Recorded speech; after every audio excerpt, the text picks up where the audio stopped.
Hey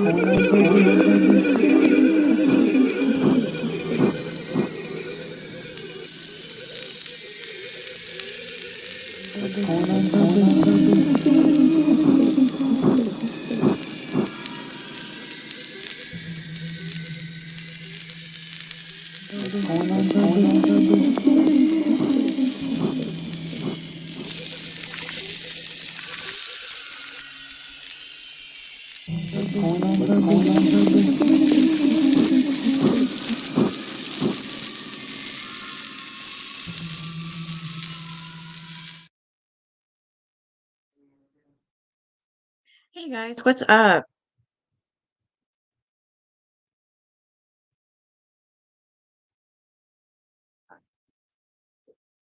Felt like reading some spooky stories tonight.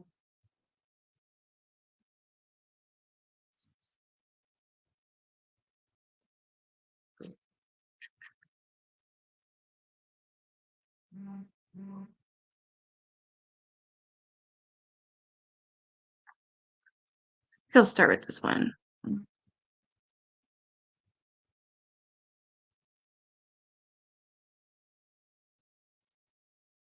Hey, cool gamer. Hey, Nanan.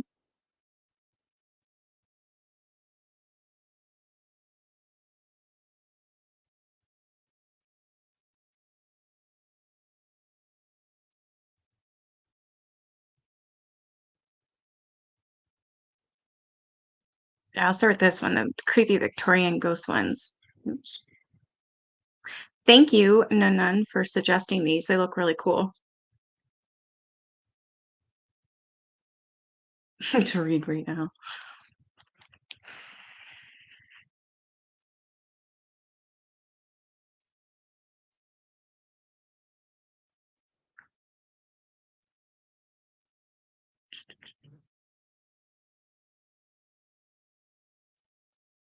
You finally went. Oh yeah, it's Thursday.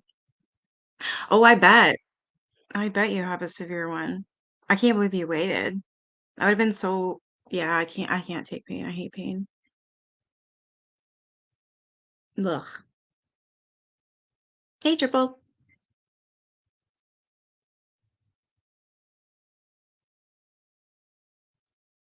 So these look pretty cool. So I'm gonna start with these ones. Six creepy Victorian ghost stories to read right now. But I'm not gonna tell them in the dark. This is as dark as it's gonna get because I don't like this.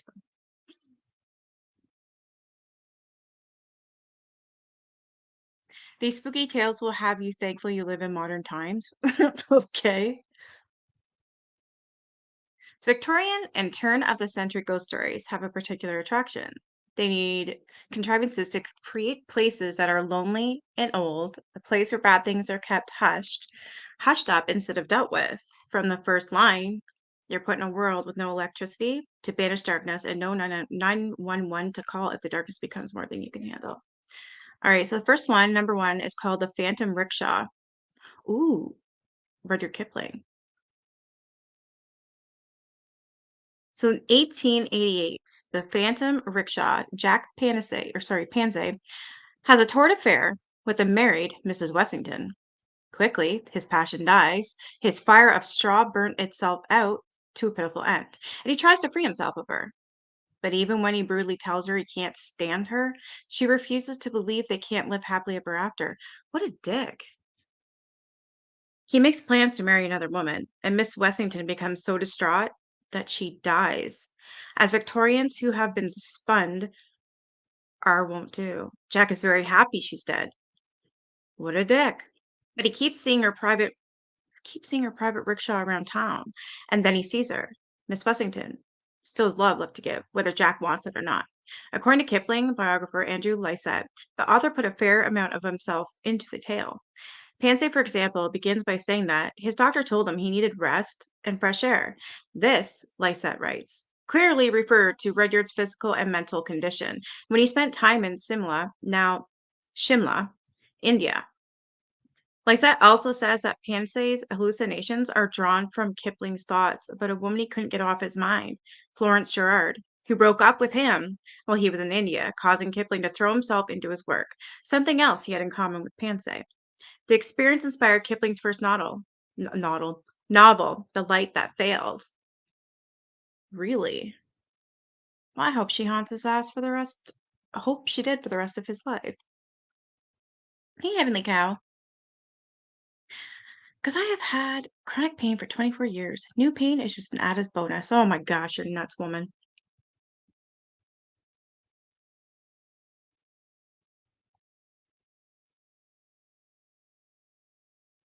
All right, the second one is called The Open Door.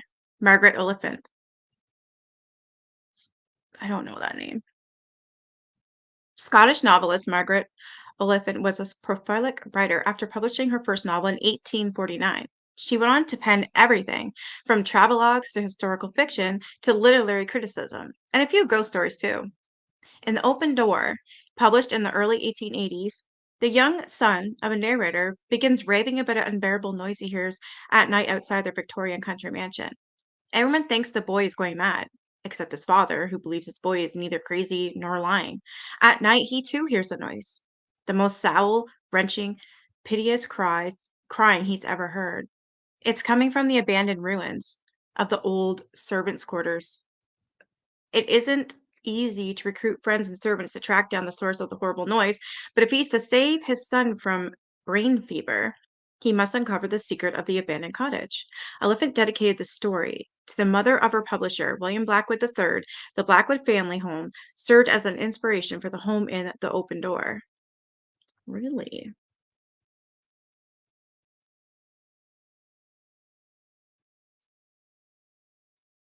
Karma. Number three, The Cold Hand. Felix Octavius Carr Darley. In 1846, the 1846 story, The Cold Hand, where an overnight guest is tormented in his bed by the specter of, well, cold hand, is the first story in a different sort of ghost story collection. A compilation of tales and ghost stories collected with a particular view to counteract the vulgar belief in ghosts and apparitions are intended to disprove the existence of ghosts.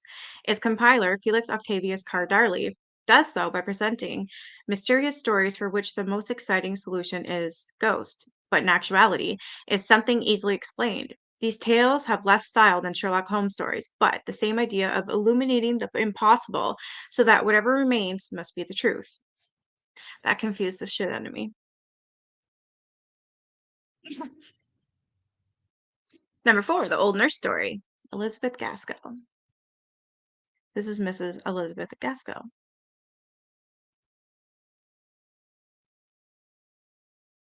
Elizabeth Gaskell, well known in her day to simply go by Mrs. Gaskell, could spin a mean ghost story. Charles Dickens thought so, anyway.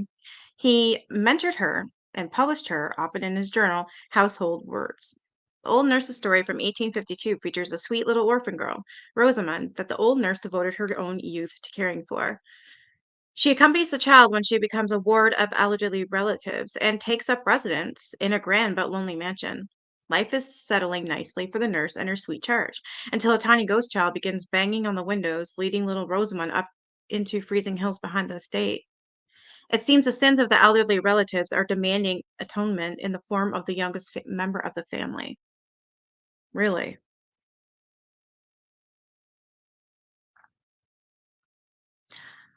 Number five is The Open Window by Saki. Saki was the pen name of Scottish writer Hugo Monroe, who specialized in wit and satire. The Open Window, published in 1914, is a quick dive into the style that made him popular. It concerns a man who has gone to countryside to deal with his many minor ailments, particularly his nerves. While there, he visits the friends of a relative, mostly to have someone to talk to about his many afflictions. It's on one of these visits he learns of the tragedy that took place out in the bogs, a desperate widow's delusion, and how formidable teenage girls can be. The Bowman. Hey, Stupor.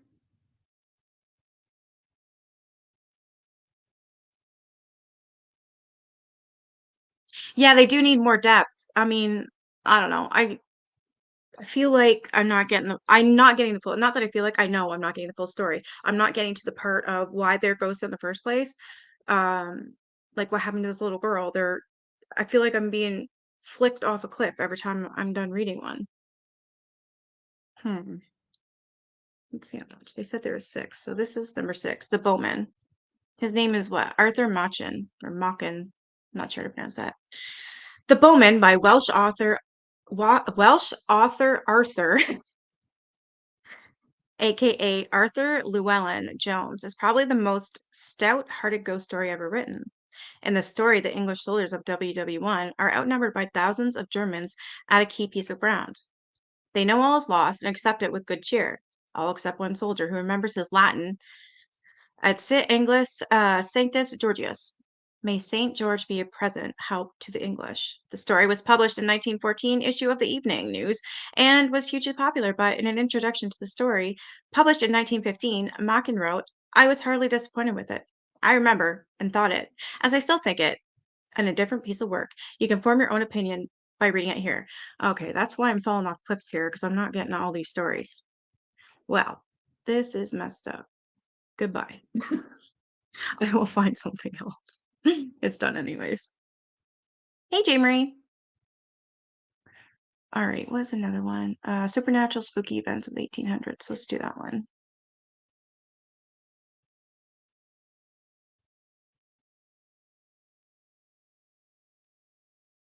He's cute.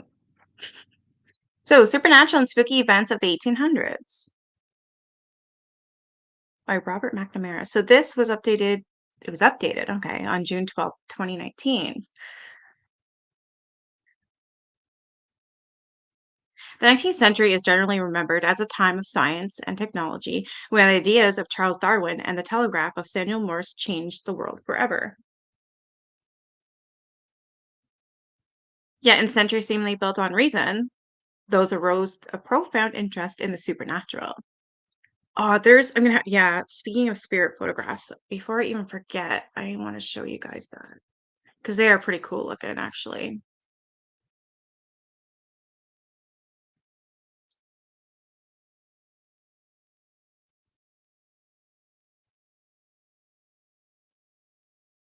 Oh my God, these are terrifying. I'll show you in a minute. Even a new technology was coupled with the public's interest in ghosts as photographs. Clever fakes created by using double exposures became popular novelty items. Perhaps the 19th century fascination with the otherworldly was a way to hold on to a superstitious past, or perhaps some really weird things were actually happening and people simply recorded them accurately. They used to do a lot of seances and stuff too. Actually, Harry Houdini was at one. Remember that? I have a book around here somewhere. I got quite a few books on this old stuff. It's neat. The 1800s spawned countless tales of ghosts and spirits and spooky events. Some of them, like legends of silent ghost trains gliding past startled witnesses on dark nights, was so common that it's impossible to pinpoint where or when the stories began. And it seems that every place on Earth has some version of a 19th century ghost story. Oh, you guys remember this? I remember this. The Bell Witch. Oh my God. I remember watching the movie. I've read this story in many different forms and many different times. I did watch the movie. It's called American Haunting. And at the end of it, it turned out that John Bell was actually uh ABUS, like Aria's daughter, Betsy. So I don't even know if that's true. Hey, RB. No, don't worry about it. It's okay. Possibly. Postmortem photographs are images taken of people after that. Yeah, I've seen that too. They're so scary. Memorial and postmortem use common from the birth of the I don't even know how to say that. Okay, 18th. Yeah, I've heard of it. I've seen them. Hey, Amanda. It's creepy. They're creepy. The spirit photography is creepy. And even the I don't know, especially when it comes to babies, they'll take a picture and it'll be like mom, dad, and say three or four siblings, and then the mom will be holding the baby with the husband behind her, and his baby's dead, and they're all like okay with it. I'm not okay with that. I don't know how that's a thing, but it was a thing. All right, so I'm gonna read this to you, the Bell Witch story. So it says the Bell Witch terrorized a family and frightened the fearless Andrew Jackson. Is Andrew I can't remember if he was the teacher. One of the most notorious haunting stories in history is that of the Bell Witch, a malicious spirit which first appeared on the farm of the Bell family in northern Tennessee in 1817.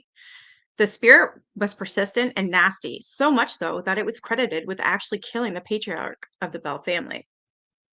The weird events began in 1817 when a farmer, John Bell, saw a strange creature hunched down in the corn row.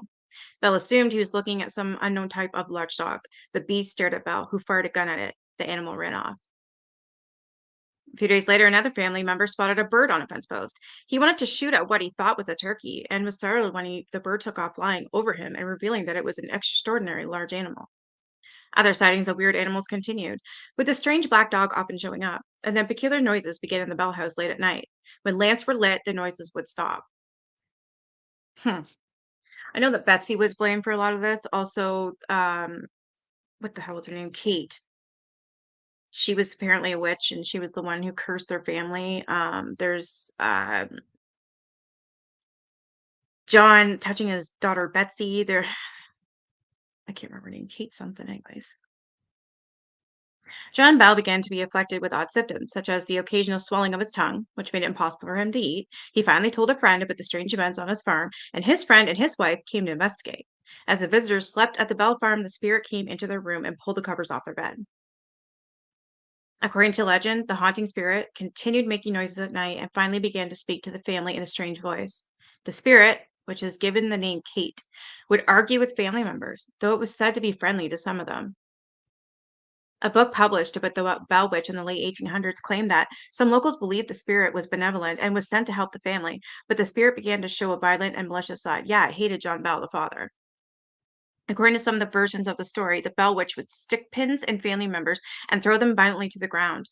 John Bell was attacked and beaten one day by an invisible foe.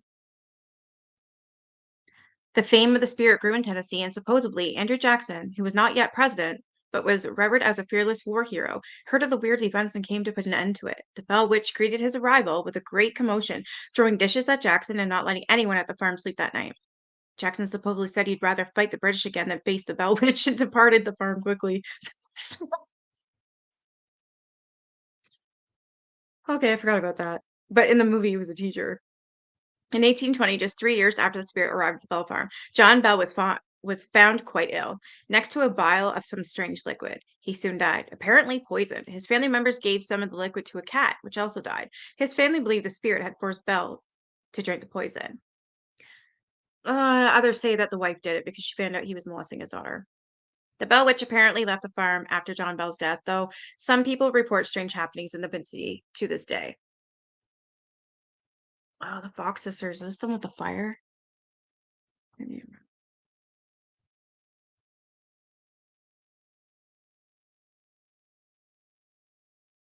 Hey, Esty.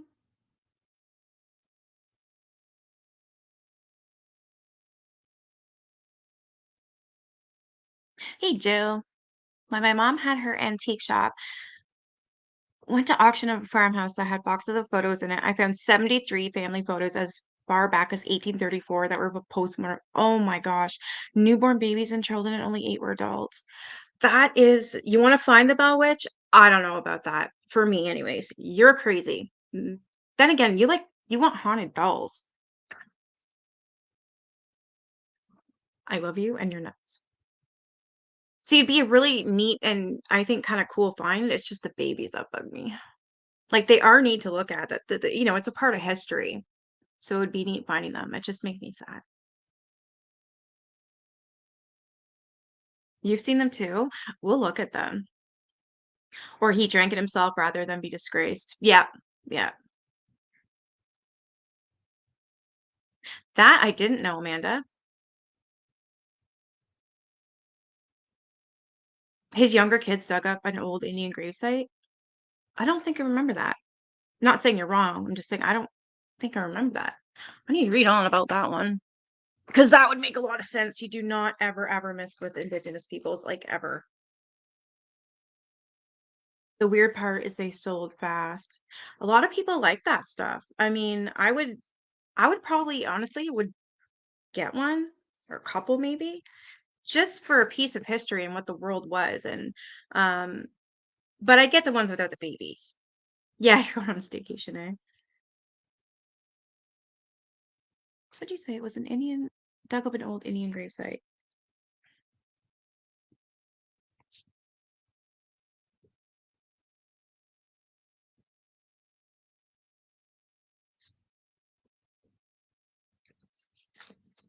Pretty bad. I have to write down every single thing, but oh well.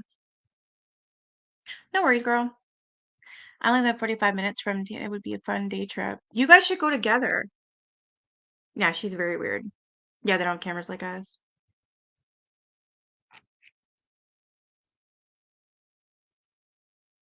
My uncle's pic was on the picture board at my aunt's. Oh gosh. Yeah, there was RB. I remember the girls. I remember Betsy used to make that they called them poppets and they were dolls that they would make. They were creepy as hell looking.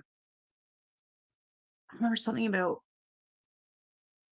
sticking pins in them or something like a voodoo. You want a real one? You guys are crazy. It's like blasphemer to me. Like, no.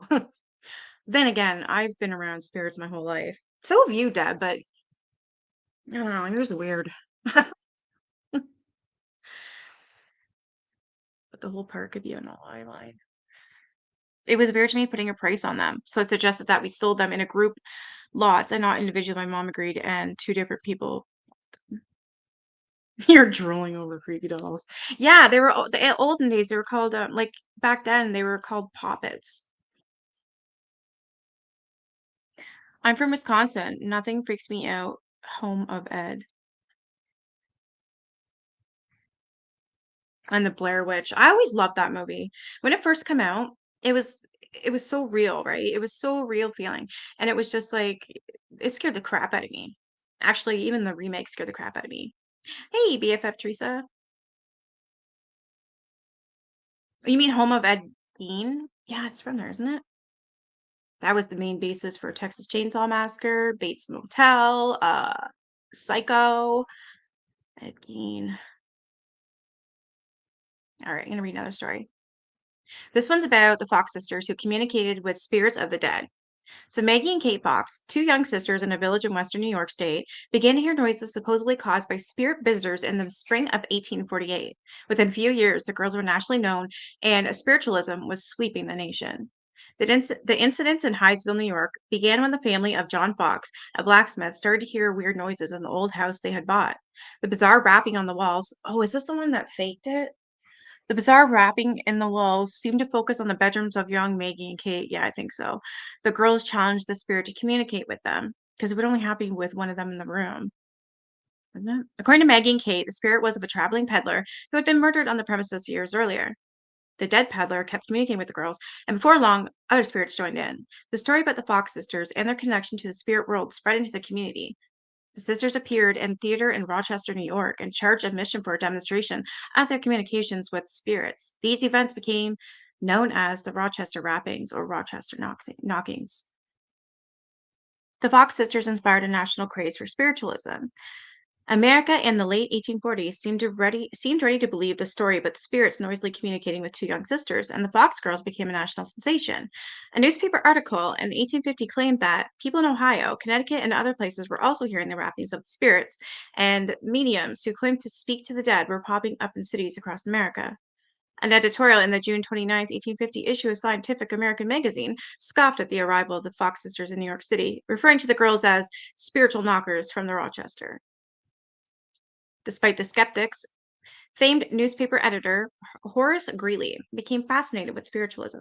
One of the Fox sisters even lived with Greeley and his family for a time in New York City. In 1888, 4 decades after the Rochester knockings, the Fox sisters appeared on stage in New York City to say it had all been a hoax. Okay, this is the ones that faked it. It had started as a girlish mischief, an attempt to frighten their mother, and things kept escalating. The rappings, they explained, had actually been noises caused by cracking the joints of their toes. What? And the back of the bed, I thought too. However, spiritual scholars claim that the omission of fraud was itself a ruse inspired by the sisters needing money. The sisters who did experience poverty both died in the early 1890s.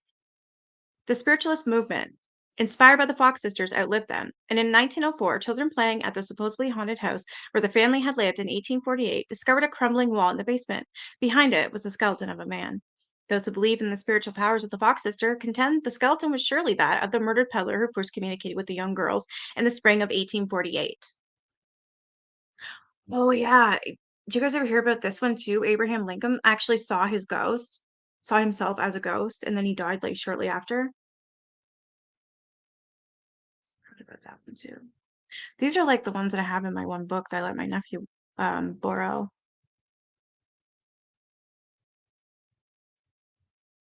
It's cheesy but creepy. Even the remake. Oh my god, she's nuts. She's so damn tall and she's just boom, boom, hooah. Like you just don't look.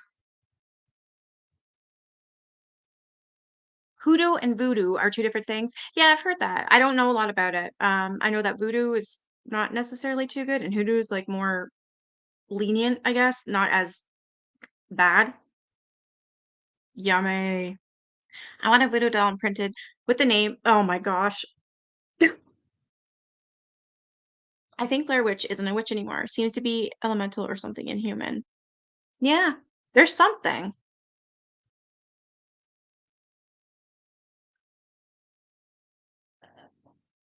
Yes. You think you heard the Lincoln one too? Yeah, like his doppelganger. Yeah, it made him realize he was gonna die. And so did his wife. Hoodoo is kitchen witchery? Yes, thank you, Debs, for letting her know that I was live. I did post in the Discord. So Abraham Lincoln saw a spooky vision of himself in a mirror. A spooky double vision of himself in a mirror startled and scared Abraham Lincoln immediately after his triumph election in 1860. On election night 1860, Abraham returned home after receiving good news over the telegraph and celebrating with friends. Exhausted, he collapsed on a sofa. When he awoke in the morning, he had a strange vision, which would later prey on his mind. One of his assistants recounted Lincoln's telling of what happened in an article published in Harper's Monthly Magazine in July 1865, a few months after Lincoln's death. Lincoln recalled glancing across the room at a looking glass on a bureau. Looking in that glass, I saw myself reflected, nearly at full length, but my face, I noticed, had two separate and distinct images, the tip of the nose of one being about 3 inches from the tip of the other. It was a little bothered, perhaps startled, and got up and looked in the glass, but the illusion vanished. On lying down again, I saw it a second time, plainer, if possible, than before. And then I noticed one of the faces was a little paler, say 5 shades than the other. I got up and the thing melted away, and I went off, and in the excitement of the hour, forgot all about it. Nearly, but not quite. For the thing would once in a while come up and give me a little pang, as though something uncomfortable had happened. Lincoln tried to repeat the optical illusion but was unable to replicate it. According to people who worked with Lincoln during this presidency, the weird vision stuck in his mind to the point where he tried to reproduce the circumstance in the White House, but couldn't. When Lincoln told his wife about the weird thing he'd seen in the mirror, Mary Lincoln had a dire interpretation. As Lincoln told the story, she thought it was a sign that I was to be elected to a second term of office, and that the paleness of one of the faces was an omen that I should not see life through the last term. Years after seeing the spooky vision of himself and his pale double in the mirror, Lincoln had a nightmare in which he visited the lower level of the White House, which was decorated for a funeral. He asked whose funeral and was told the president had been murdered.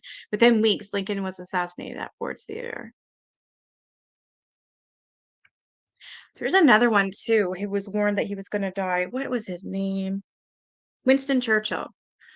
So he was in his car, and a voice told him to move to the other side from where he normally sit. And he listened, and it's good that he did because they actually got a car crash and it hit that side that night. So that was pretty interesting. I wanted to say that.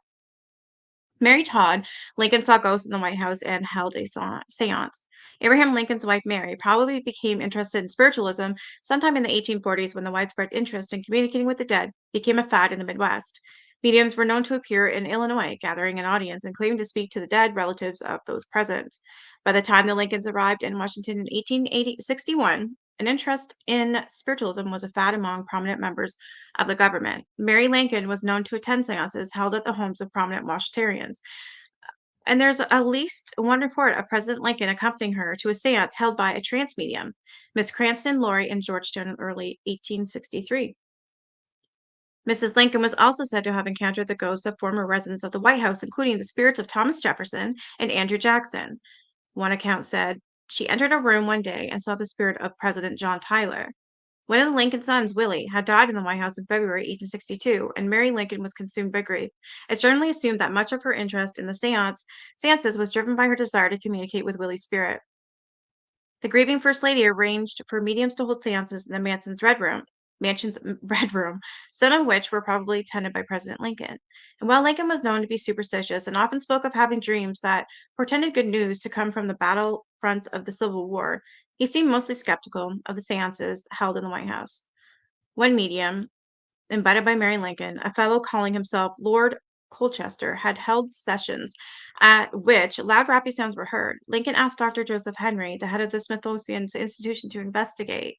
Dr. Henry determined that the sounds were fake, caused by a device the medium wore under his clothes.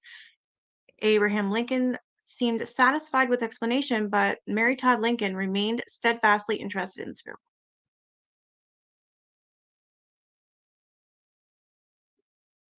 Can you get me my Lee? Can you get me my drink? My no, the strawberry one, the Gatorade, please and thank you. I don't know, I'm like really, really thirsty and I don't think sugar's gonna cut it. Thank you.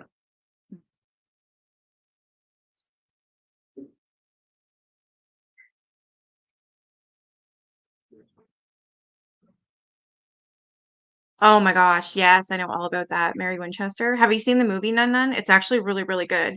Um, Helen Mirren plays the part of Sarah Winchester.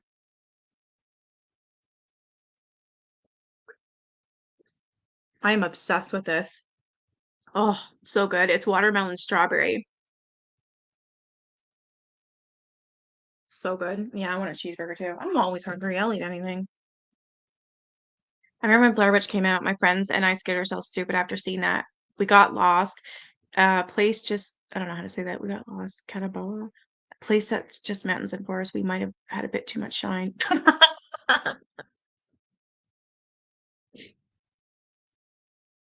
He actually saw his image in a mirror with a bullet hole in his head, not a doppelganger, but his actual image. Yeah. Hey, that hi guy. It's okay. Don't worry about it. I thought he did too, though. I thought I remembered reading that.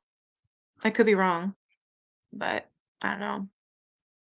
I know he's assassinated, but well, obviously, but I don't know. I thought I knew that too. Yeah, like it was his image in the mirror, and it was him with a bullet, and that's why it looks so weird. Because who cares about a pale face? It was just weird, and maybe he's half dreaming or whatever, right? But yeah, I'm pretty sure he saw his face and how it would look if that's what happened. I don't know, maybe not. When Blair Witch came out, I didn't see it. I was so busy having babies, helping other women have babies, and nurse then. I didn't see it until years later. I was like, "What's all the fuss about?" You're from Chicago. Mary is my grandma's cousin. I've heard all kinds of stories. Really? Like, you mean Lincoln's wife, Mary Lincoln? That is so cool.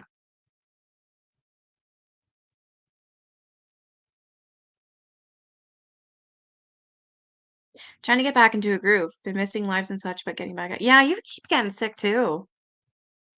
I'm 60. I've known where she was born for 55 years. I don't even know where Waukegan is located in Illinois. My mom's mom had her be a C-section and she was a person now. Really? Wow. Your mom was born 93. True enough. No, I haven't read it. I would though. I love reading. I used to take my dates on Munger Road. Why do I know that? There's some weird stuff that would happen on that road. Nowadays, it's all torn down, but I wonder still. Ooh, and the movie Munger Road had nothing at all to do with the real Munger Road. That was all Hollywood. Really? Wow.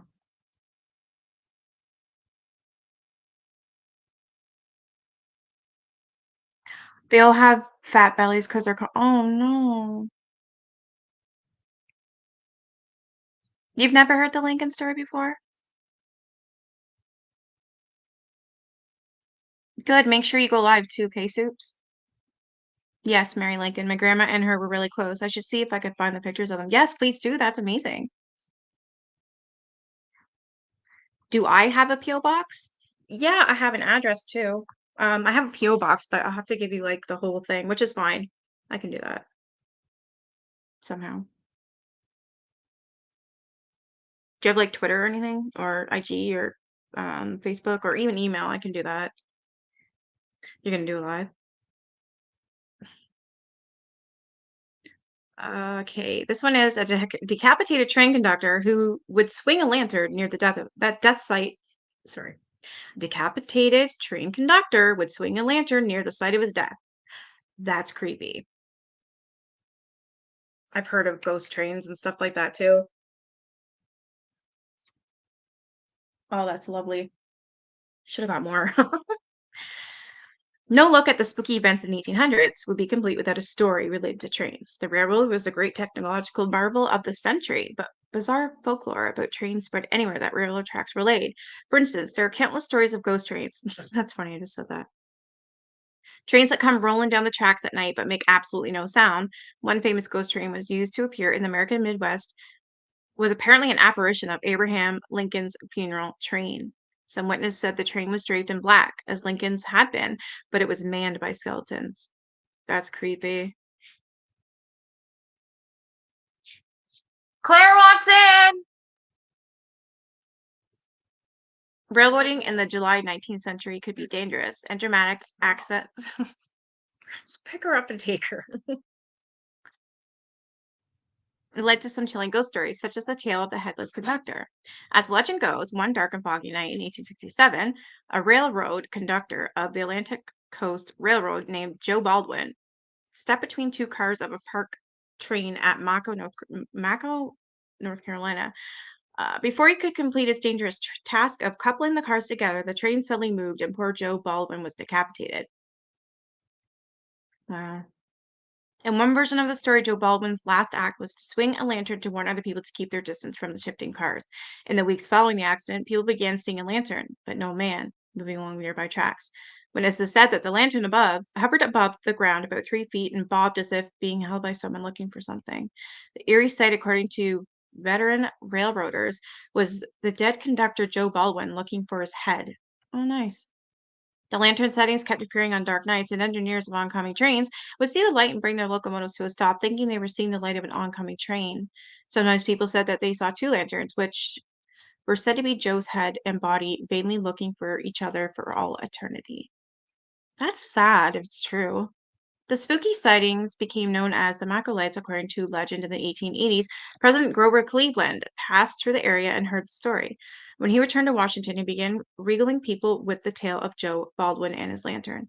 The story spread and became popular legend. Reports of the Mako Lights continued well into the 20th century, with the last sighting said to be in 1977. Is that it?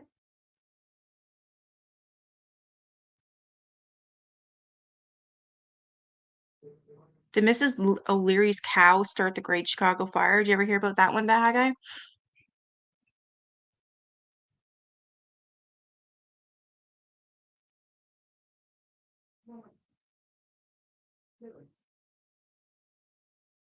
Usually, whenever I take pictures in cemeteries, there's always, always, always orbs.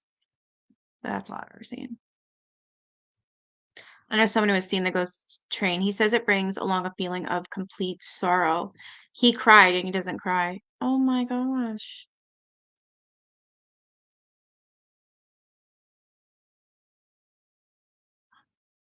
Y- She heard your ghost. She heard my ghost over a microphone back when we were only friends. When we were not, so she heard your voice?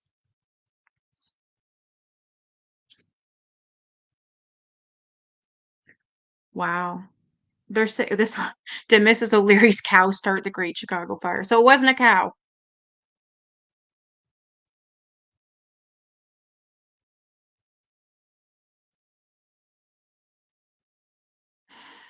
Really? That's creepy. It was an 1800s funeral home originally? Oh boy. Have I heard about the Fisk coffins? They were made of lead with a face plate and foot plate. That was so that people could ship bodies from the west to the east, also so communicate disease didn't spread. Oh. No, it wasn't her cow. Come on. Could be.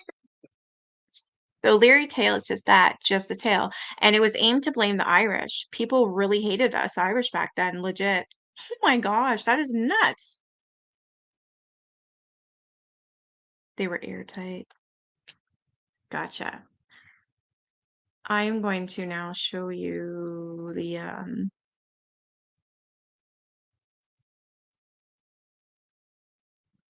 11 best scary ghost stories that will scare your socks off. I'm gonna I'm gonna read them in a minute. Or maybe I should just or do that first because I've so many. Where's this one? Where's that one? Where's that one?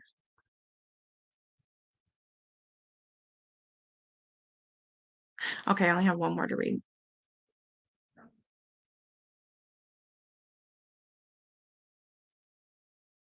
The Irish hate was really bad.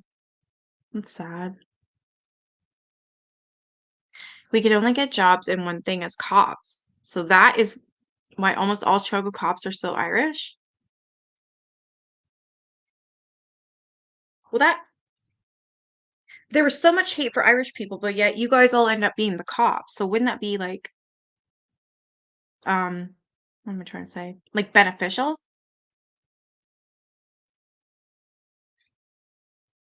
Do you have a leprechaun? So my dad's favorite time was Halloween. He passed on the 31st, so I'm going to go and sit by him and see what happens. That'd be pretty neat. Ah, right, the mob. Here's my email, J. Marie, and then you can get in touch with me that way, and then I can give you my address. That was my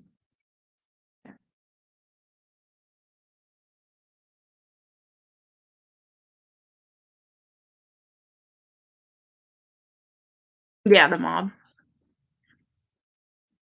So I'm like, oh yeah.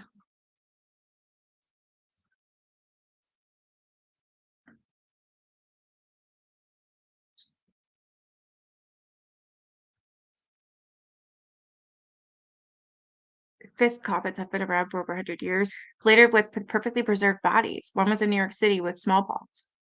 They were able to MRI, and she had smallpox lesions on internal organs. Holy shit.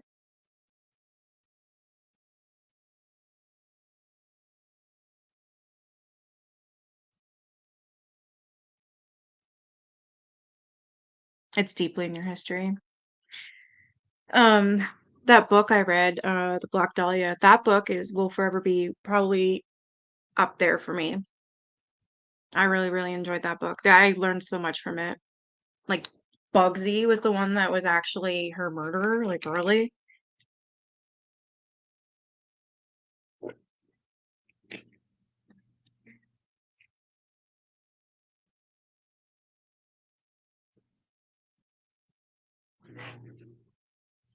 Oh yeah, here's my other sorry.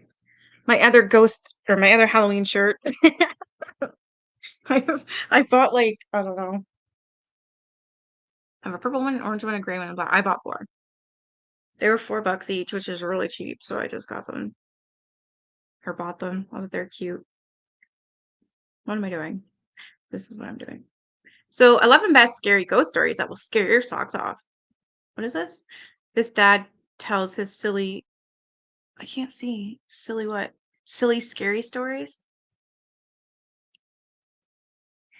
Oh, he's got kids there.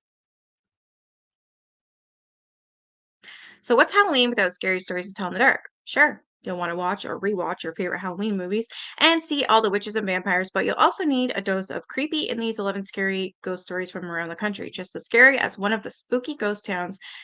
Field trip, anyone? I know Deb would go. I'll only go if she goes. They're sure to add a thrilling and scare your Halloween season for everyone, from teens, adults, and they're all a short read too. Venture to St. Francisville, Louisiana, and you just might sight a ghost named Chloe. Oh, Myrtle's Plantation. Mm. She had her ear cut off, right? And she was a slave. And then she got all of them sick, and the little girl died. And then they hung her. But she was just trying to like win them over, apparently.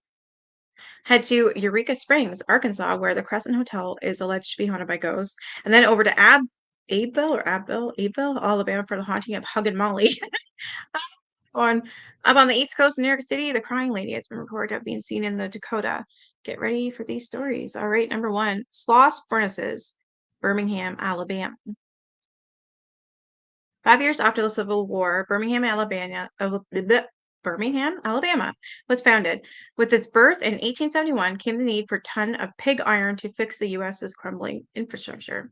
So Colonel James Withers Slough Sloss began to build Sloss furnaces. A year later, the company opened its doors to hundreds of employees, according to its official website. Jobs on blast furnaces were advanced, but also dangerous, and many workers started falling to their deaths in the furnaces, like from fainting because it was so hot. In the early 1900s, conditions had worsened with a cruel foreman, James Slag Wormwood, who took dangerous risks to increase production, according to Reader's Digest. During his tenure at Sloss, nearly 50 employees died on site, and many others were involved in terrible accidents. Allegedly, his workers threw him into the furnace in retaliation in 1906. Ha! He deserved it. Today, you can still walk the grounds of Sloss furnaces if you dare. You may even hear Slag's voice yelling, "Get back to work," and witness the other paranormal experiences. I would tell him off. What a jerk. That's crazy that he was allowed to work there and nearly 50 employees died on site in his tenure. Like, oh, what is that? La Dakota. What is the Dakota? Like, what is this, a church? The, wait a minute.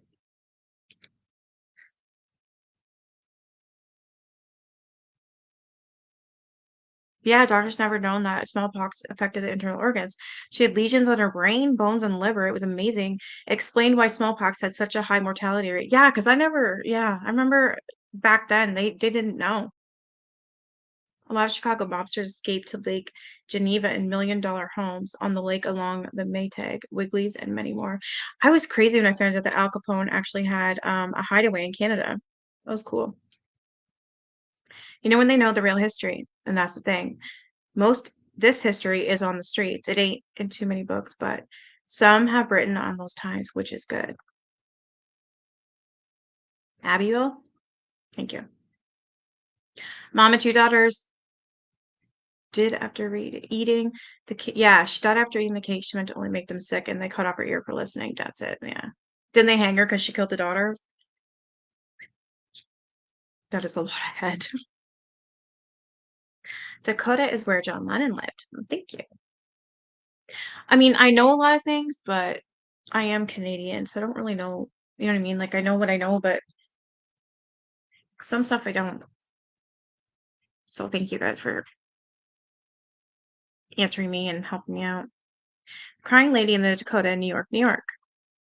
Since its opening in 1884, the Dakota apartment building has been home to many rich and famous residents of New York City. Among them were John Lennon, Yoko Ono, moved in 1973. John was also assassinated outside the building in 1980. Before that fateful day, on December 8th, though, John said he say no, he saw, not say, a crying lady ghost walking the halls.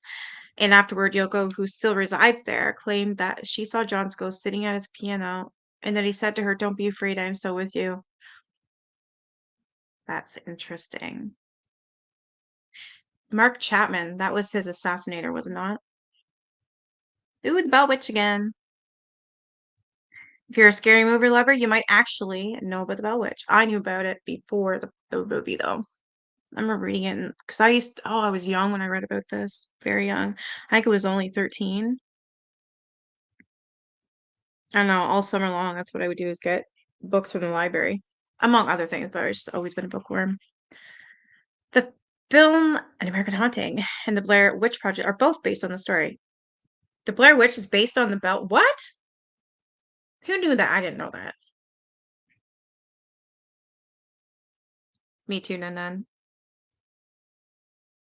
Who knew that? No way. The Bell Witch was based on the Blair Witch? I had no idea. Weird. Because the Blair Witch was never based on a true story. Because I remember looking to see if there was anything to it, and there was no Blair Witch. There is those places, but no, no, no. Weird. So the Blair Witch Project are both based on the story.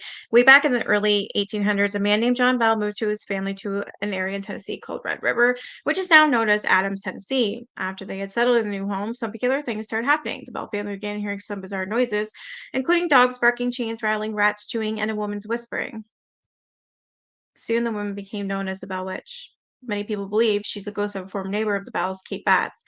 Bats and the Bells had a dispute over land, and she had sworn vengeance on the Bell family before she died. Later on, Bell died from poisoning. It's rumored to be the work of the Bell Witch.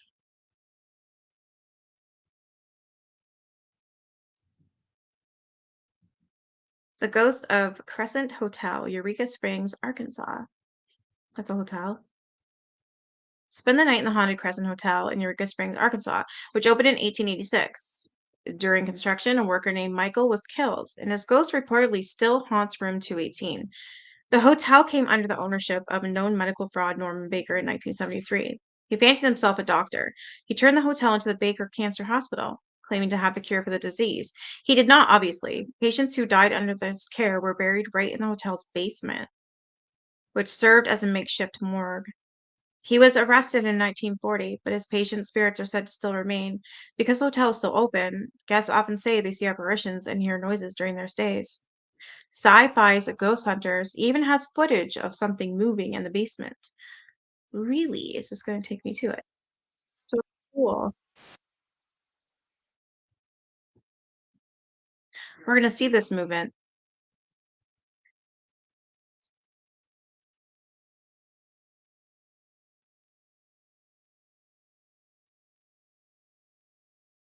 I'm a shifter with Dalen Spratt's graveyard shift. He was in Chicago last week. He went to the graveyard that all the big crime bosses are buried at. He said his well-respected lawyer passed, and all the big monsters came to the funeral, and there was a ceasefire that day. The next day, all hell broke loose because the lawyer was no longer alive to broker peace. Really interesting. Wow. I've heard vaguely. Frank Lloyd Wright. I know yeah, I don't know enough about it. He's an architect who was famous for some buildings in like Geneva. Wow. So I guess they ended up catching the shadow at Crescent Hotel.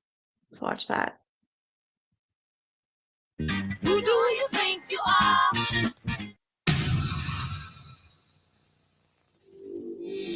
Now, this is the room that was filled with jars of formaldehyde and body parts. While me and Grant were checking out the morgue with the thermal camera, noticed something odd I just had never seen before. Do me a favor, just rewind quickly. I immediately asked Grant to rewind the tape so I could see what we had caught on the thermal imaging camera. And upon him rewinding it, I could see a figure. I could see a figure standing right there in the door next to us. Oh, jeez. When Jay said rewind the tape, I was expecting a flash or something. Holy crap. Oh my gosh, Wow. that's freaking me out. Normally when we catch something on a thermal imaging camera, it's not very impressive. Oh my gosh, hang on, I gotta look at that again before I start flipping out. But there, staring us down, was this figure that was no more than 2 feet away from me. And honestly gave Holy me chills. shit. That kind of stuff just doesn't happen very often. It's the holy grail for us investigators. And to know Yep. that it happened right next to me really kind of freaked me out.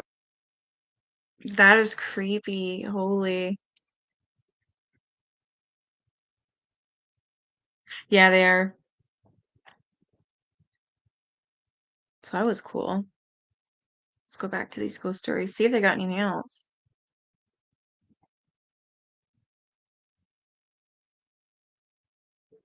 Number 5, Huggin' Molly, Abeville, Alabama. It's best to stay home when the sun sets in Abeville, Alabama if you want to avoid Huggin' Molly's chilly embrace. As the legend goes, beginning in the early 1900s, an oversized figure clad in all black began roaming the streets at night, looking for unsuspecting victims. When she fixates on someone, she hugs the person and screams loudly into their ears. Many people have recounted stories of being chased by what they believe was Huggin' Molly. Local parents have even taken advantage of the story to keep their children in line. The town embraces its nighttime warden, proudly calling itself the home of Huggin' Molly. There's even a family-friendly restaurant named after her. Well, let's check this out. Oh my God.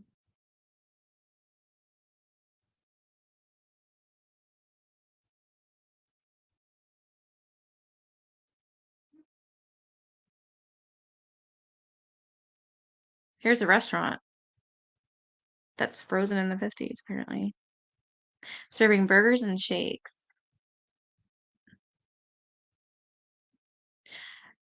Step back in time, you're almost You'll almost wonder if you've stepped through a time machine when you visit this special place in the heart of downtown Abbeville, Alabama. Hug and Molly's restaurant harkens back to those days when life seemed simpler.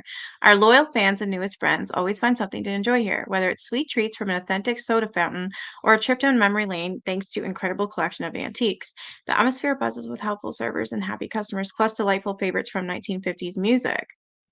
Folks from all over can't get enough of the tantalizing aroma of delicious meals served with a slice of history and a heaping helping of down home Southern hospitality.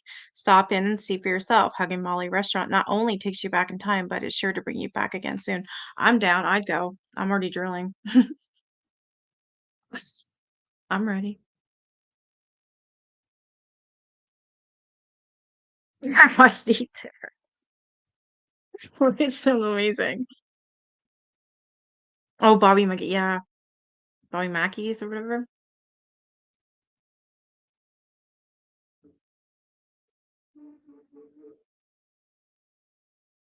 Number 6, the Cernsey House Ghost in Georgia.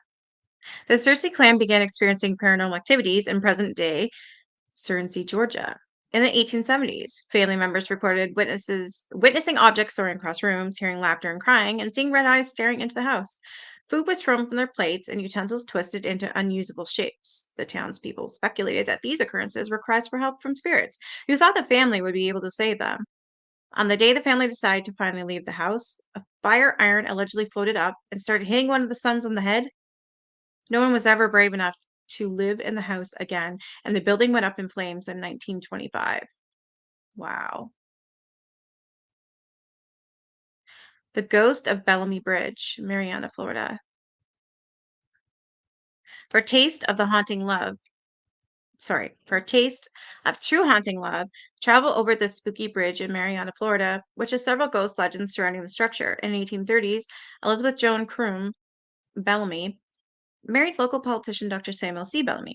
On their wedding night, her dress accidentally caught fire, which covered the young bride in horrible burns. She initially survived but eventually passed away. Elizabeth was buried along the banks of the Chipola River, and it was said that her love for her husband was so strong she couldn't rest. The deceased newlywed, dressed in white, can allegedly be seen wandering the banks from the vantage point of the bridge, which was built after she died. It is said that she appears on fire, either walking through the swamps or diving straight into the river as if to douse the flames, or somberly walking alongside the river. That's creepy.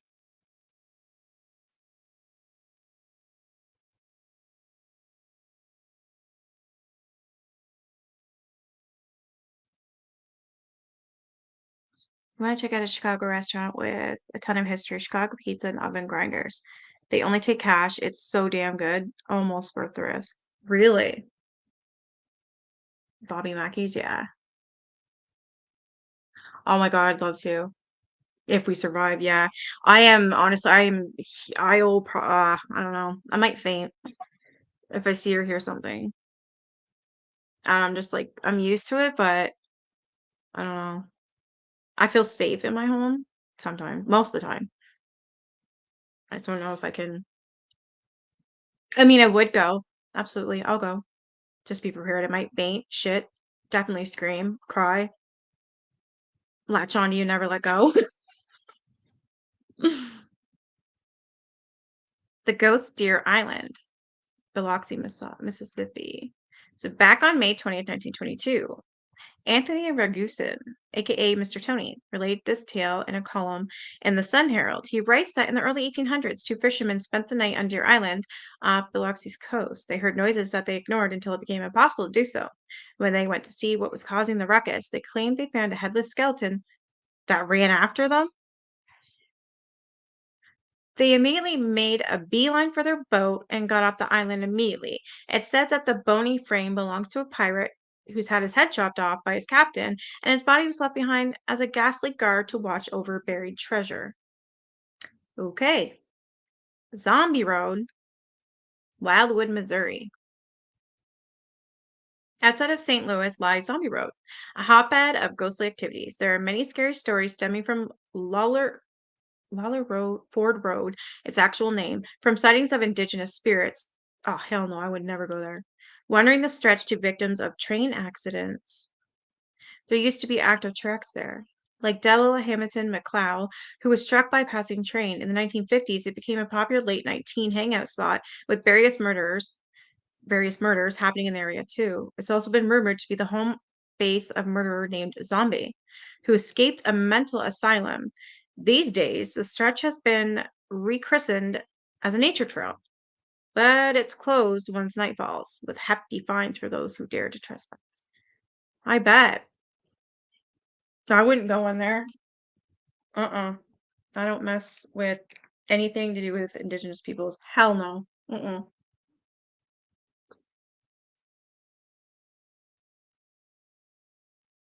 Dead Woman's Crossing, Weatherford, Oklahoma.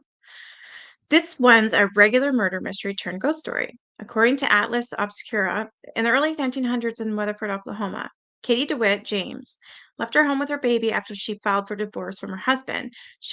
This sounds familiar. She planned to move in with her cousin, but her family never heard from her. After an investigation, it turned out that she moved in with local prostitute Franny Norton. She was last seen leaving the house with Franny and her child in a carriage. Franny returned with the child, who was covered in blood, but without Katie. Her body was found later along a nearby creek with her head cut off. It was rumored that her ex-husband, had her killed with Franny's help, but Franny claimed she wasn't involved in Katie's death. But on the day she was supposed to be questioned by the police, she poisoned herself. Katie's still around though. She allegedly appears as a blue light floating around town, and people have reported hearing a woman looking for a baby and the rolling sound of wheels. That is so friggin' sad. The Myrtles Plantation. I'm not sure if I can be brave enough to go there. Would you guys go to the Myrtles Plantation?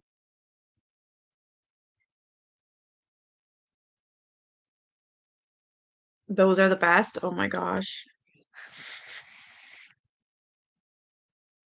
I'll go. As long as I have someone with me. I'm pretty sure I'm haunted. So hey, fun times. Not really, but I do have witnesses, so I don't know. Smith Island. Islands are super spooky. There's nowhere to run. Yeah, that's crazy. Like that doll island. You guys ever hear or see about that? All those gross dolls.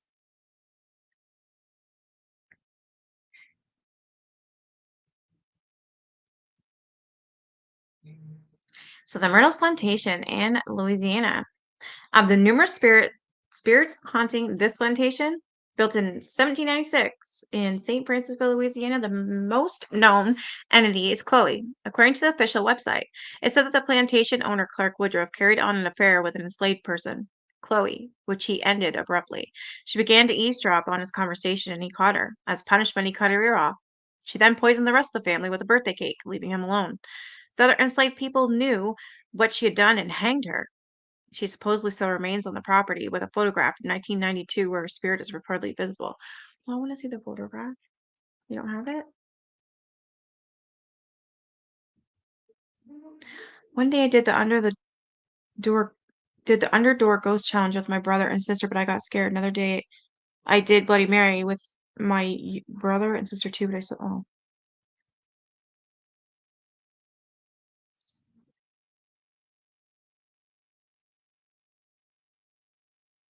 what is this? Somebody else's? Oh, is this somebody's ghost story? Some boys and girls were at a party one night. There was a graveyard down the street, and they were talking about how scary it was.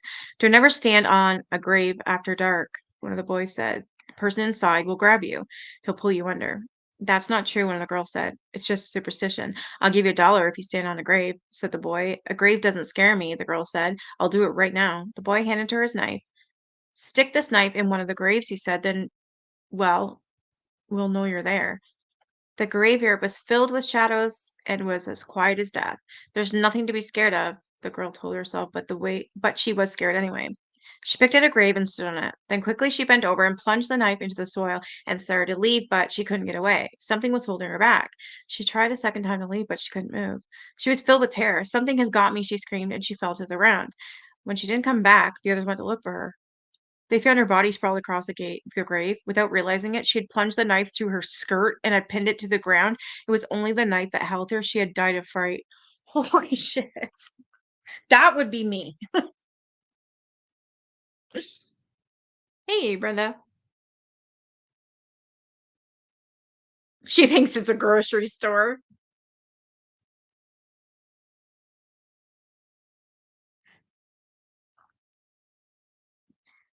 Uh, I don't control it, just weird things happen. I would remember seeing things as a child, but not often. She went back the Ouija thing during, yeah. So exactly never do that. So she scared herself to death. Wow.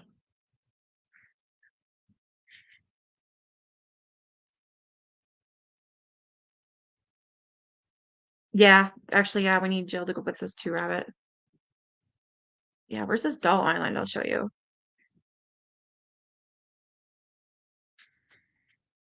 In Mexico. It's freaking creepy.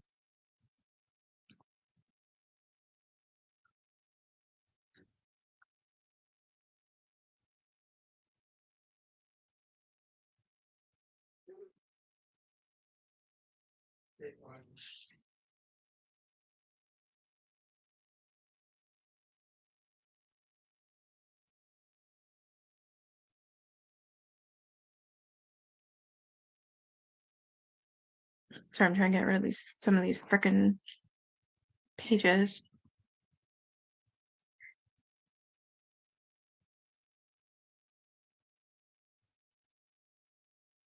Hey, taking 45 years that I can recall. So yeah, in some way, to be honest, I really do try to ignore it. My feeling is it's not of this world, so it is not really my concern. Mm, I usually ignore it too. Try to.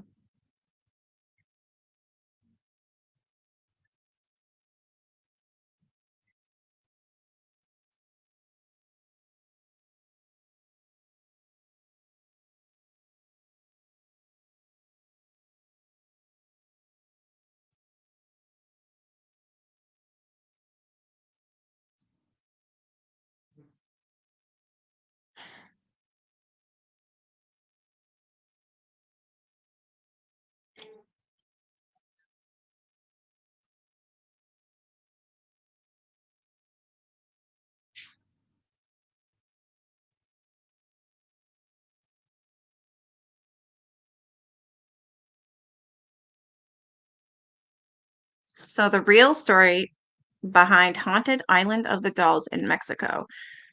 Oh, there's so much shit in here. Look at that.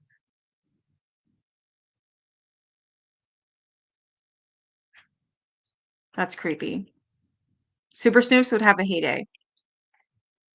So deep in the heart of the canals of whatever that means, Mexico City's last vestige of the Aztecs is one of the world's most haunted and tragic locations, Island of the Dolls. Here, on the single acre, which houses three huts and a crowd of decaying dolls, locals swear they see ghosts and hear shadows talking. It is, they believed, cursed. During the time of Cortez, many people fled here to, I can't pronounce that, and hid on the canals. Gerardo Labarra, co-founder of Ruta Origin, a sustainable travel company in Mexico, told the Post, a lot of these people were women and children hiding from the conquistadors, and many women killed themselves rather than be caught and REPED by the Spanish. The island of dolls was, for centuries, a place to disappear. Remarkably, it's within the city limits of one of the world's biggest metropolises. Mexico City was originally an island in a volcanic caldera lake during the Sierra Madre Mountains. The Aztec Empire was the first to start developing the area, building a system of man-made islands called chinampas and a canal system for farmers to navigate them. Like that is creepy as hell.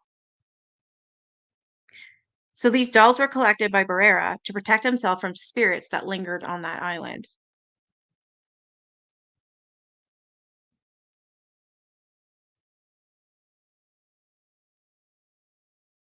After the Aztecs were defeated in the Spanish Aztec War, much of the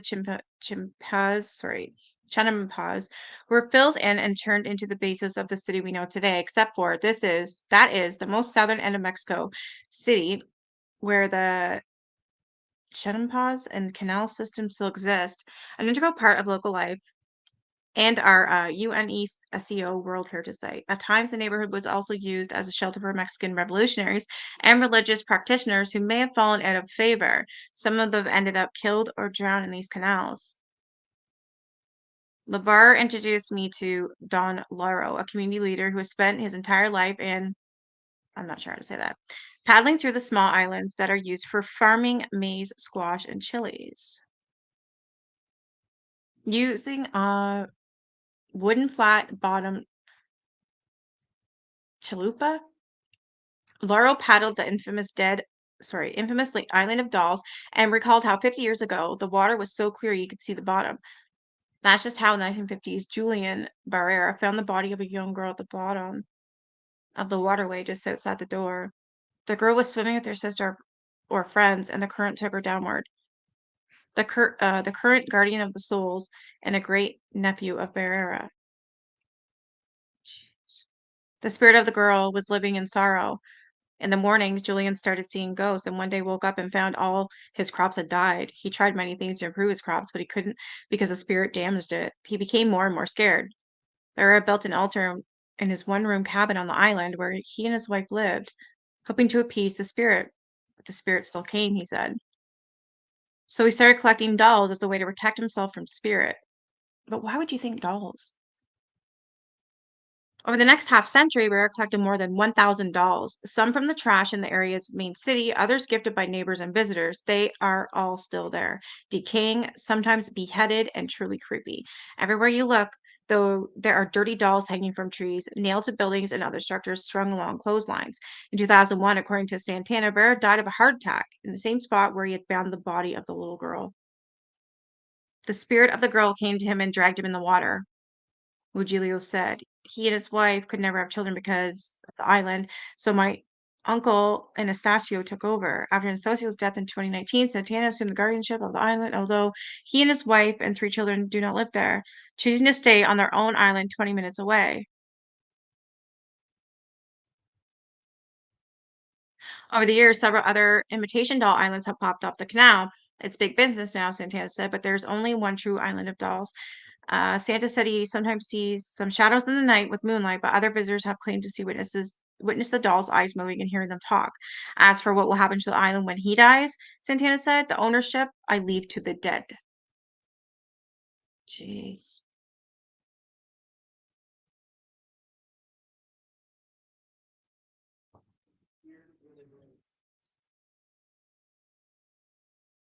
I'm of the mindset that we only know what we know, and our minds do so much more than most even realize. So if you're aware of this fact, you'll be open to understand. Yeah. I was thinking tomorrow, actually, Nun.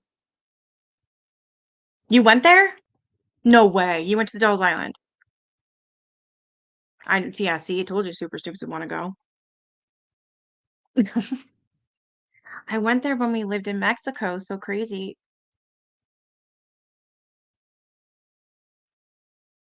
Oh, I'm down. You'll take some green beans. As if you went there. How was it? Were you scared? Were you terrified? Did you hear anything? Did you see anything? That's crazy. As if you went there. So is it really like I know it's in Mexico, but it's like an island by itself. So you actually have to canoe to get there, right? Oh my God. Hi, Tina. Hey, Jessa. That's creepy. All right, I'm gonna show you now.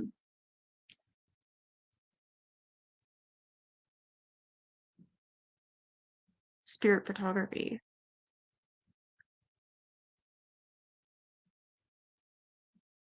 Is that Lincoln? Shit.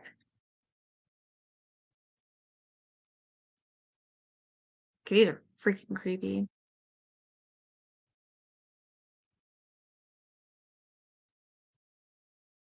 Oh, it'd be nice if I shared it, eh?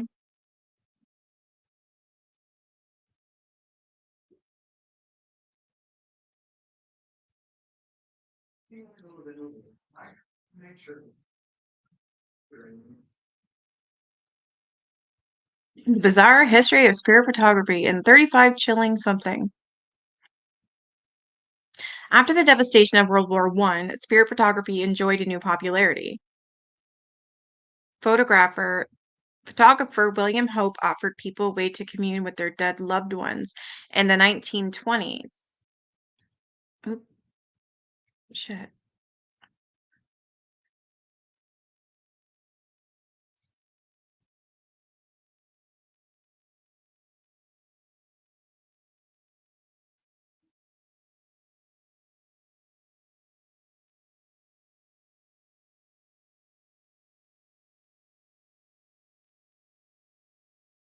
It's inside the haunting history of spirit photography. As a Civil War opportunistic, spirit photographers claim to conjure the spirits of loved lost ones on camera, sparking an eerie trend in America and Victorian England. That's a gap inside the haunting history of spirit. Oh my God, this gallery. Okay. The birth of spirit photography in post-Civil War America. As camera technology emerged in the 19th century, early images often captured something strange, a ghostly figure. This was because taking a photo required a long exposure. If someone moved into the frame, they left an impression. Oh, like how old is that? Early ghost photographs like this one were purely accidental and came from long exposure times. Okay. It didn't take long for crafty photographers to see how they could profit from this. Sir David Brewster explained how in his 1856 book, The Stereoscope, Its History, Theory, and Construction.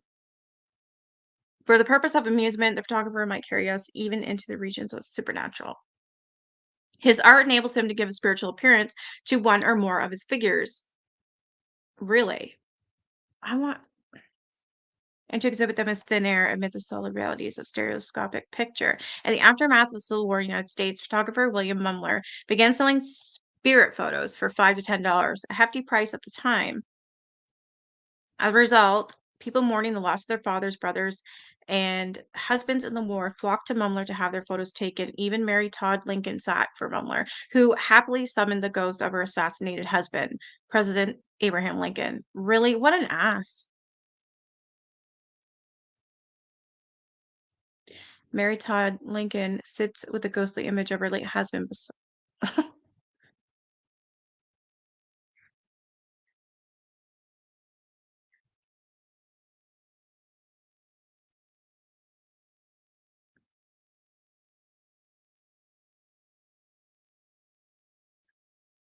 A famous ghost photograph from Victorian England, which allegedly shows the deceased Lord Combermere, which he's right there.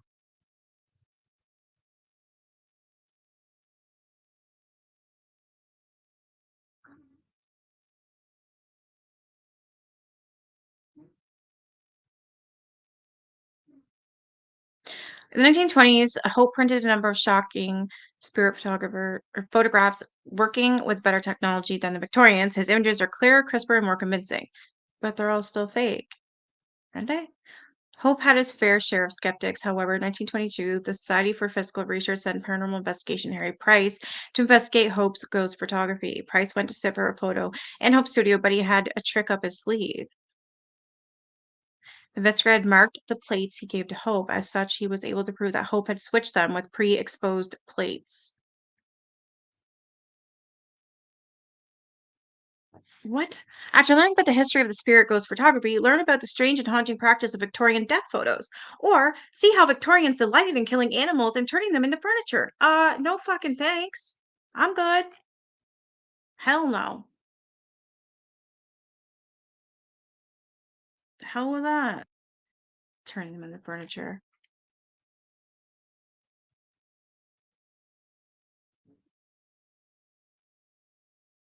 Yeah, we all meet at Denny's and then we'll be on this haunted road trip. That would be so fun. No, Brenda's not going.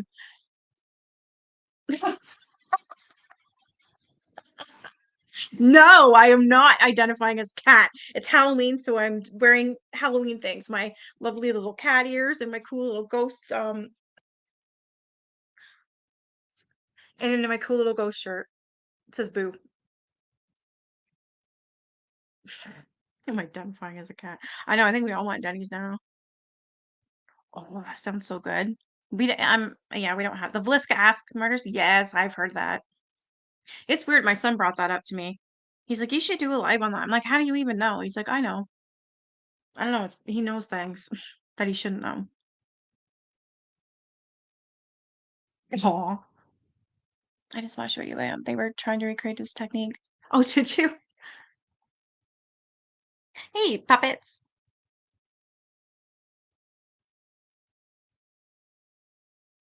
What do you mean, fake one and not the real one? He keeps hiding ours. Hey, Cinderella, just under my channel. You have a channel? Can someone put her channel there? Please and thank you. As well as Down the Rabbit Hole and Super Snoops and whoever else. Brenda. Remember, you guys have to do this on your own because I will forget. It wasn't scary. They were selling dolls and other things. I'll send you some pictures. You go in a weird boat.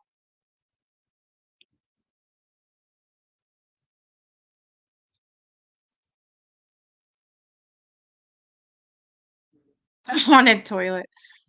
There was speaking of haunted toilet, I swear I've witnessed one. So now, like in some places in public, like you get off the toilet and it automatically flushes, right? Well, back in the time where it had the handle and it didn't have that, it actually flushed when I got out. It freaked me right. I was in Walmart. Yeah. I was like, oh yeah. Huh. I'm out of here. Yeah, right, buddy?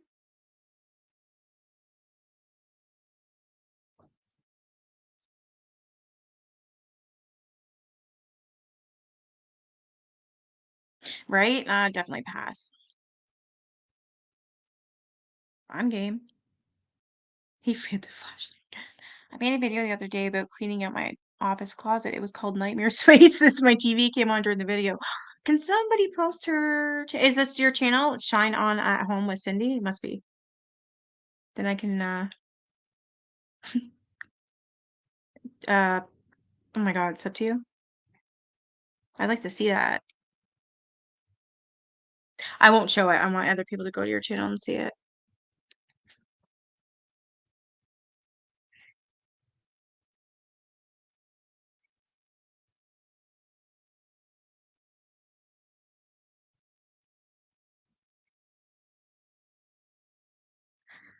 Oh, what did you? There you are.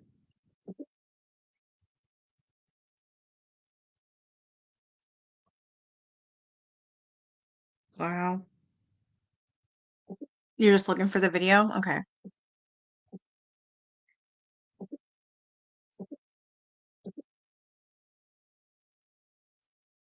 So you actually seen the dolls? I'm just looking in here.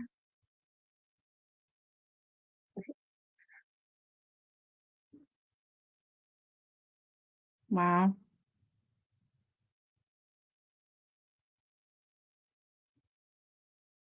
Oh, it's so cool. Haha, there you go.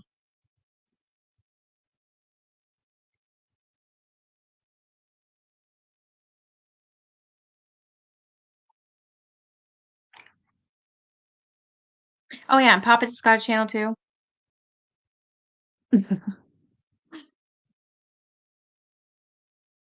Yeah, I don't like you guys have to remember to do that because I forget.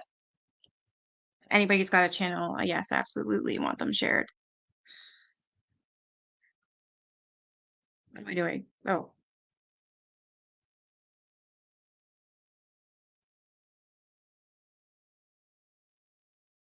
oh,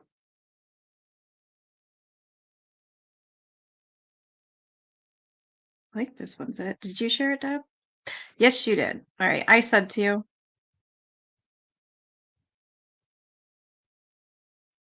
Aw, what do you mean all the chips and dip are gone? What a cutie.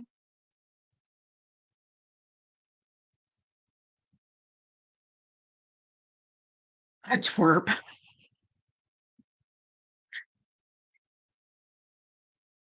Nia.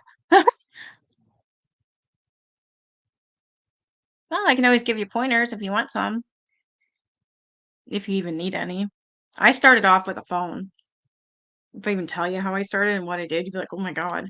I didn't know what StreamYard was. I had no help. I was just like, I wasn't scary at the time because it was like a tourist attraction.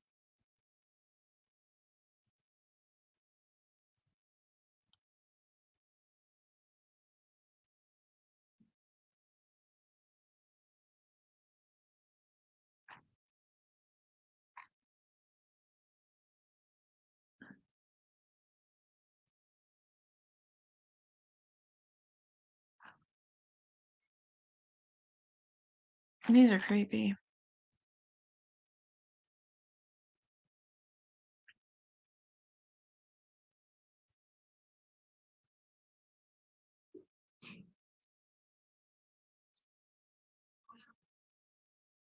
Oh, that's the one. What is this called again? The stuff that can oh my god, the stuff that comes out of their mouths, apparently. Oh my gosh, what is this called?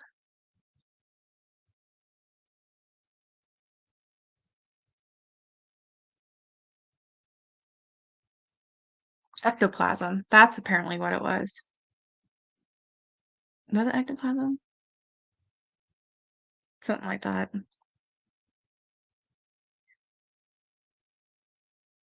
Isn't that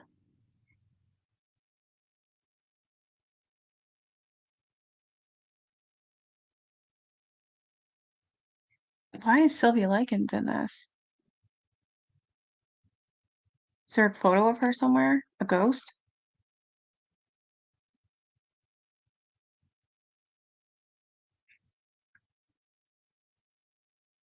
A lot of these men look creepy as hell. Their hair.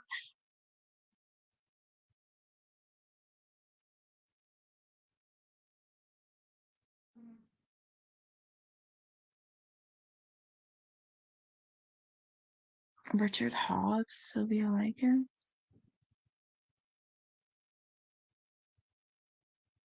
I know the Sylvia Likens story. It broke my fucking heart. I don't know, maybe there's something of her ghost. What the frick is that? Spirit photography of William Hope, bored panda.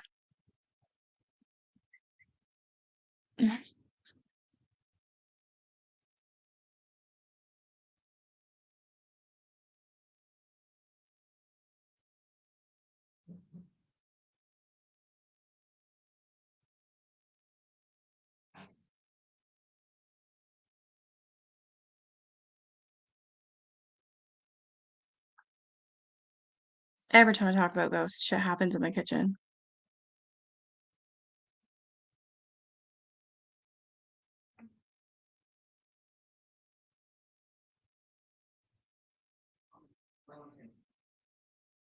Shit, that's creepy. The face! And whatever the hell, what is this?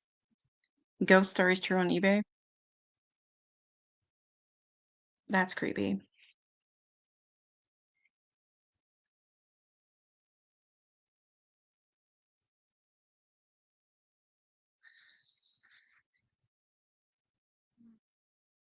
Really? Oh my god, we should swap stories.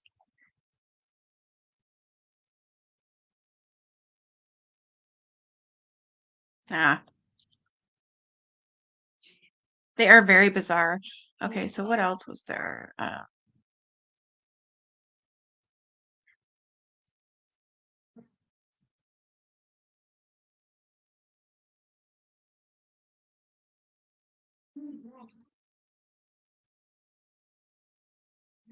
Blah. These are creepy.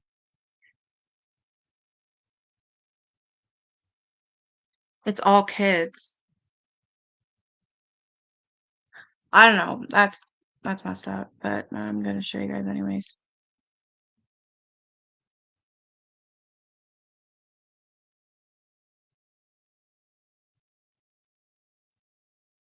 Those pictures from way back in the day, like the places where the family would take a photo with their dead. Yeah, that's what I'm gonna show Jessa now.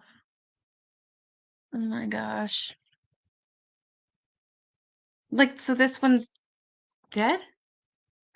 So this girl's alive and this one's dead, right?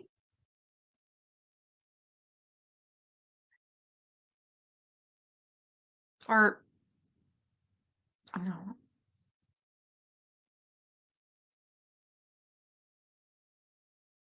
Oh my god, are these both dead?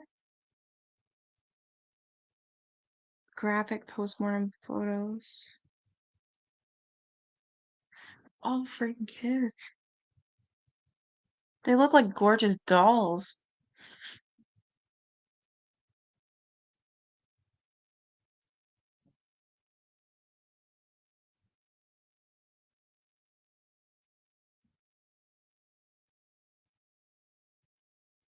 Oh my god.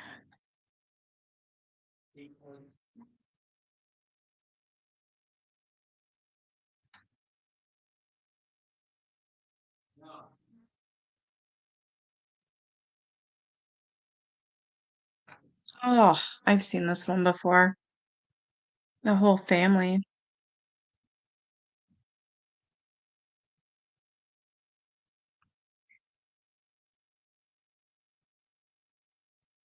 Dead portraits, Victorian dead photography, death portraits, 1800s, creepy Victorian hit everything.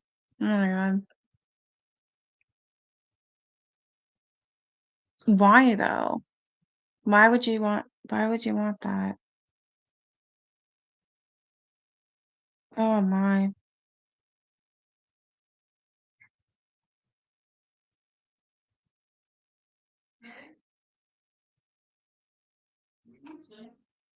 Mm, just a lot.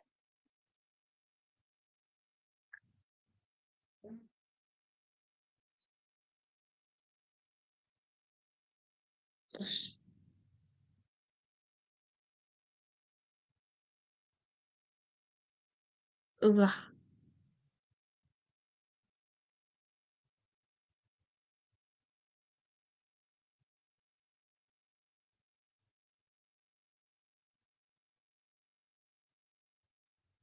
Did you hear about in Gettysburg, a farmer was out hunting or something, and a leg fell from a tree, and it was from what they think was a sharpshooter from the war that was killed in the tree? What? No, I didn't hear about that.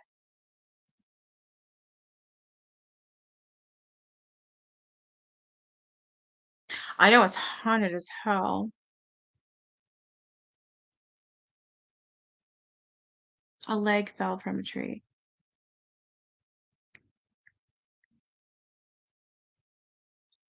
Yeah.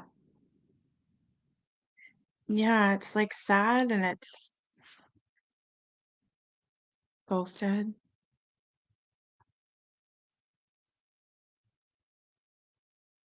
You have a spirit pal that thinks this shit is funny?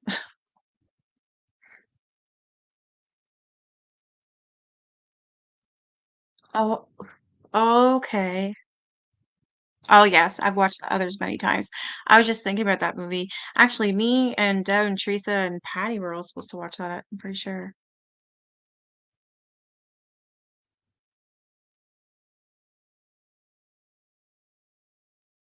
Yeah, these are like the ones. I nearly had brown trousers. The adults are creepier. What did you want me to look up? Um, Postmortem family photos.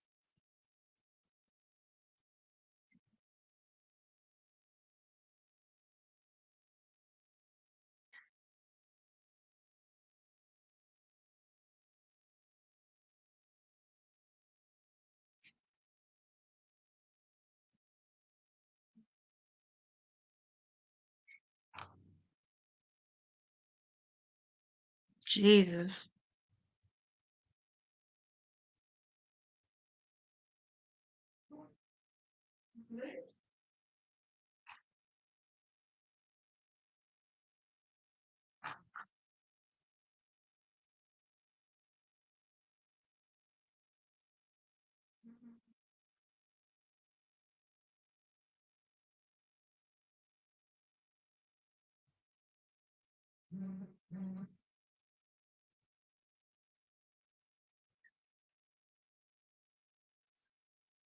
Burial had to be done, and not everyone could make it, so it was kind. Oh yeah, I just read that.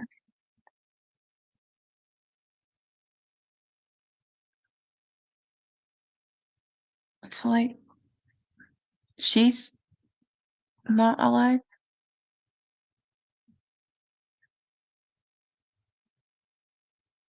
Oh,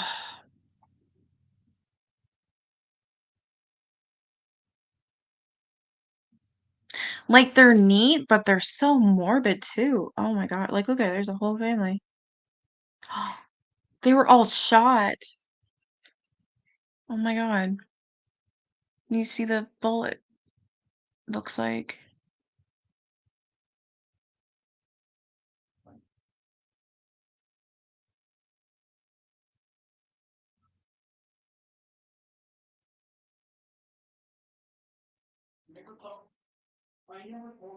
Oh my God.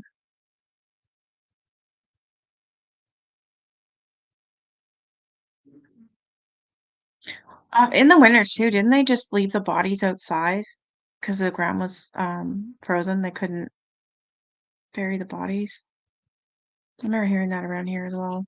I think that happened everywhere.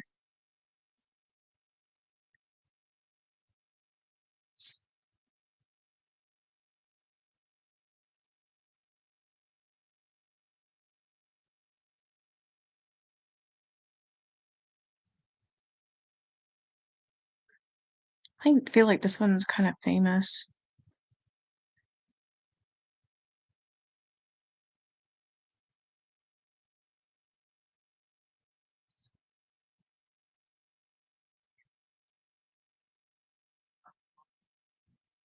Right? Yeah, they do.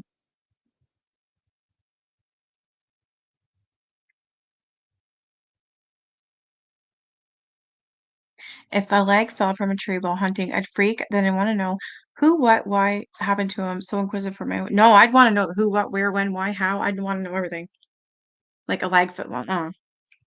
When I was young, in our backyard, we had a horrid ice storm and it cracked open this huge 300-ish year old tree. Wow. You found stuff in the trunk?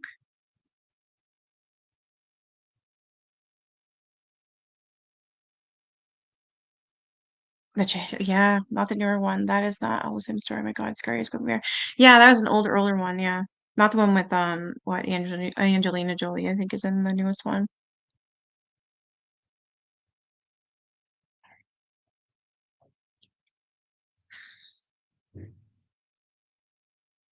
Cryptid Dog Man. I have photos of my pawpaw in his casket with my family standing all around it. I'm like, but why? I don't remember him. I have the dang picture. Oh wow. I suppose that I am planted, ASAP planted, no autopsy or anything. Just plant me. Like for real. People spend so much on silliness of death. You're dead, that coffin ain't doing shit. I agree. I would rather just I want the quickest thing. I don't care if you have to cremate me, put me in a coffee can. Let's do it. Or in the ice house. Okay. Thank you. I didn't know that. That one where they're all shot? Or this one? Oh, the shot one. So that picture's the wife killed her husband and child and then shot herself.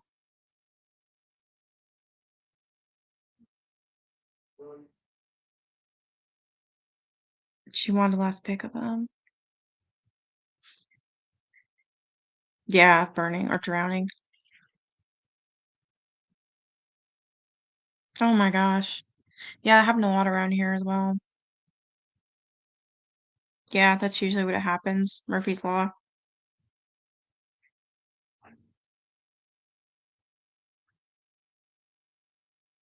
I always wondered if people were in a coma and buried alive, think they were dead. Well, that's why back in the old days they used to have the bell, right? It doesn't attach to your toe or something, so you can ring it whenever that way you can tell people you're alive. And then they'd have the cages, the metal cages over some coffins because you were thought to be a vampire. It's weird all the things that they would believe then, but now it's like blasphemous. It's like no, no, no, no. They won't talk about. They say aliens are fake, blah blah blah. They won't talk about that. They won't talk about ghosts. Like everything's like no, no. Um, like life on this other planet, new species. Like it's like pulling teeth for the government to admit when there's something going on. Like we don't find out till the very end. But back then, they were so open. Very open.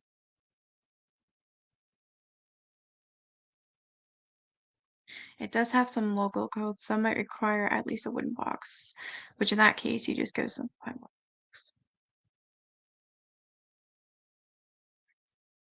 Yeah. Before I was able to get life insurance, I said just use a garbage bag and take me to the road. Yeah.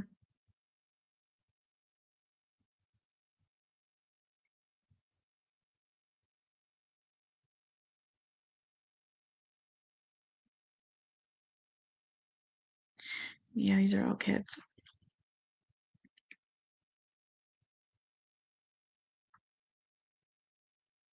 That one creeps me the hell out. The hell? They put blush on the little girl? These are freaking creepy. Oh my God. This one's terrifying.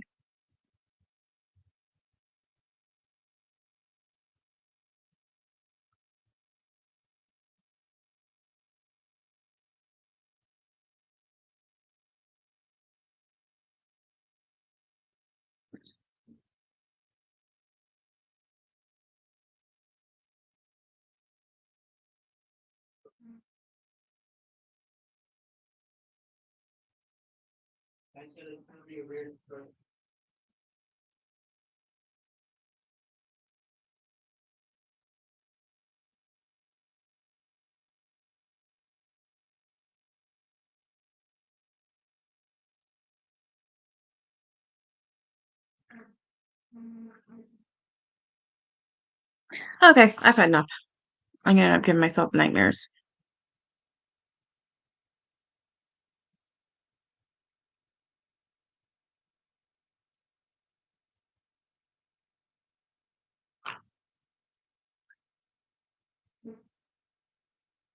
Doesn't look like cause might be correct. My mom donated her body to science. She died of autoimmune liver disease, and all of her kids have at least 3 autoimmune diseases. All 9 of her grandkids have too. She wanted to touch me. Yeah, I would have done the absolutely same thing. That's really cool of her to do.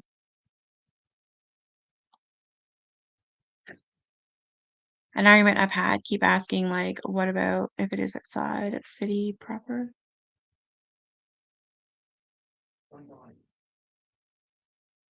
It's cheap and it's free. Probably, yeah.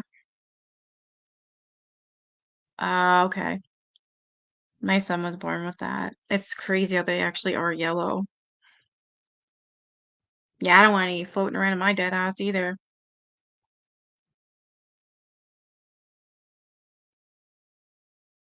Will they really? If you really want to go all nutso environmentalist, there are companies that will take your body and literally put it out for nature to devour. Ew. Yeah, I don't think my son would do that. I don't think he'd want me eaten by anything.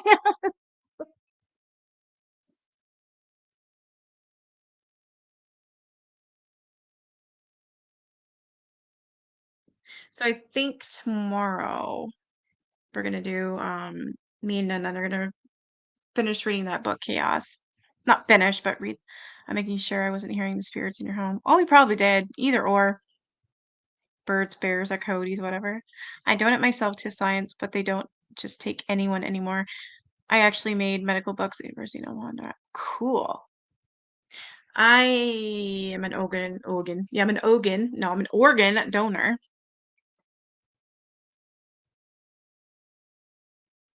Really? You think they'd want to know more about it? And donating your body to science, be very careful. Your body can end up as a movie prop. See Poltergeist. In the pool, where they were gonna have the pool. Is that what you mean? I would shit my pants.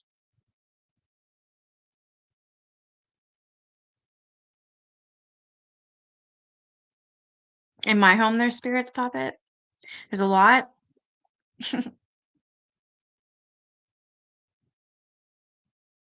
You're upset. Yeah, because that's what you would think that they would do. They would definitely want to. Was it the pool scene? I'm probably wrong, but I'm just assuming because that's where all the dead bodies were, well, the skeletons.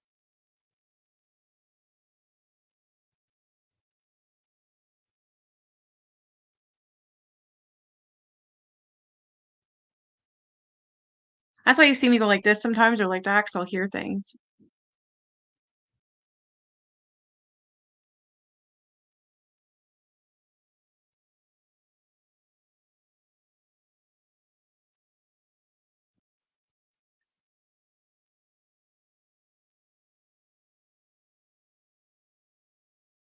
So where did they use that high guy, these bodies? Yup. I saw one in the reflection. Yes, that was probably the scariest one. Yeah, it was scary as hell.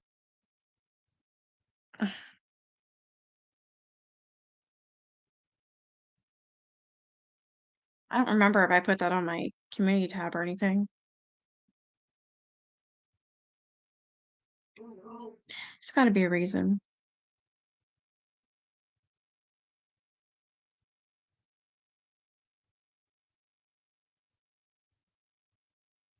I read a whole bunch at the beginning of this live.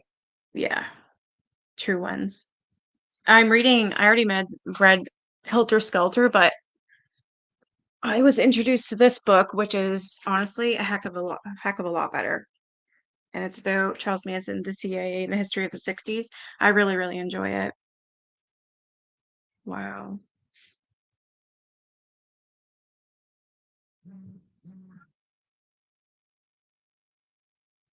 I did put it on there. Yeah, that was really scary.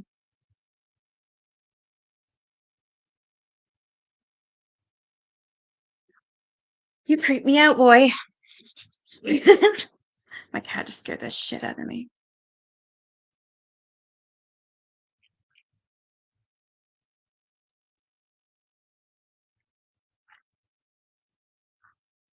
Oh my God, I have so many photos.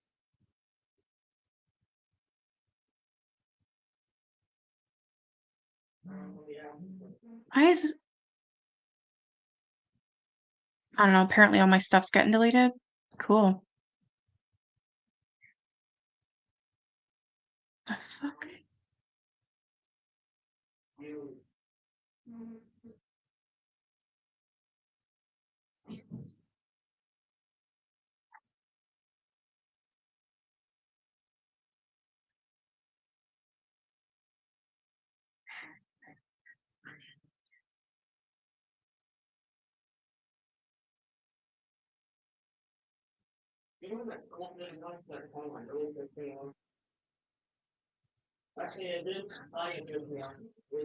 I can't find it. I have stuff from Jack the Ripper, as far back as Jack the Ripper. I know it. I think he made a video, right? Must. Yeah, it was after this. Oh, okay. Um.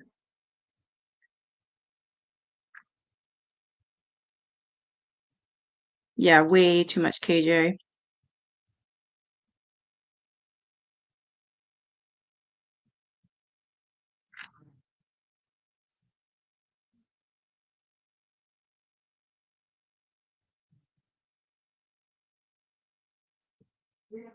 Oh, yeah, I can't find it.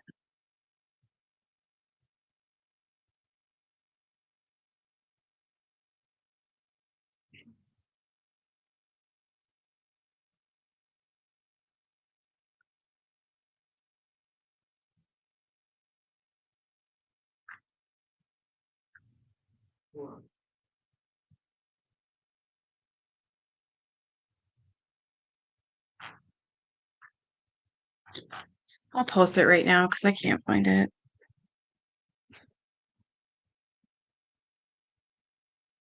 Well, no, I can't post it because I can't. I think I have it in my photos or something.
Sorry, I think I found it.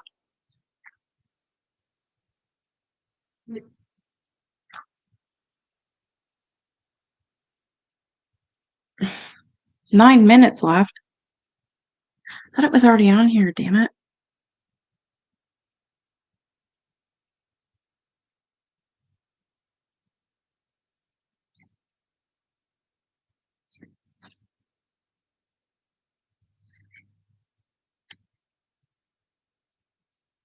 Apparently not.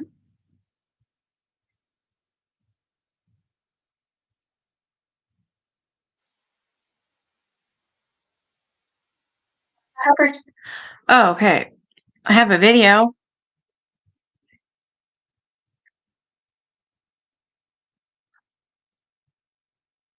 Who's got a birthday? One is a former resident and one is a family member, both female. See, there is a female. The female died in here, right? Well, she was a former resident. Something to do with her. I don't remember what we said, but the person that lives across the street had told me that his mom passed. And then another girl, the guy in the wheelchair's wife or girlfriend passed in here too, apparently. That's crazy that you said that because I was told both female. Wow.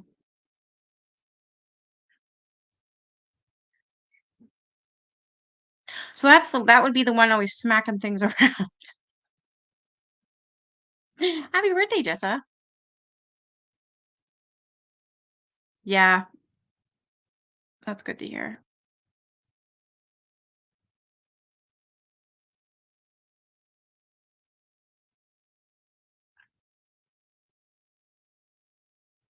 They're asking.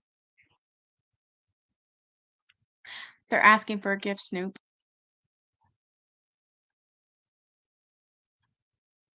All right, I did find it, so I'll quickly show it.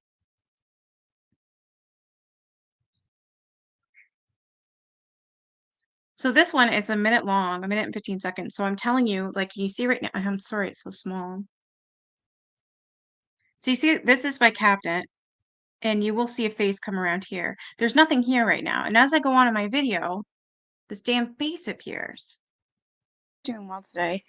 So my BFF, Teresa, sent me these screenshots. So this is from the video I did the other night, the EVP session that I had. I mean, it was scary enough, right? And then she's like, "Did you see the face?" It's like, "Oh God, no. What face? I didn't see a face. What face?"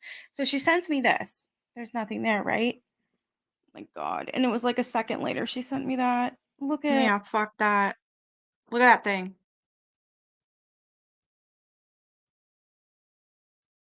That's creepy. Yeah, it peeked around the corner.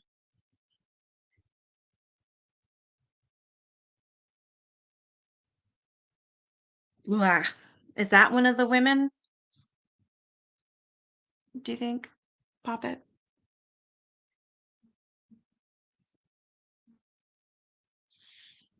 Creepy.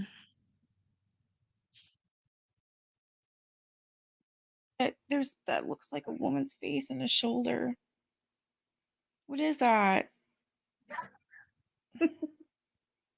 This time for some, I don't know. This time I'm scared. I'm not. I don't know. I don't feel good about it. Normally I'm okay with things, but this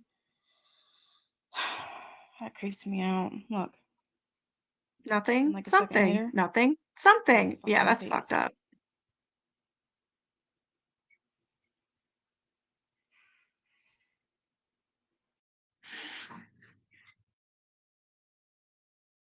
Yeah, crazy, right? That's crazy though that you know about the two women.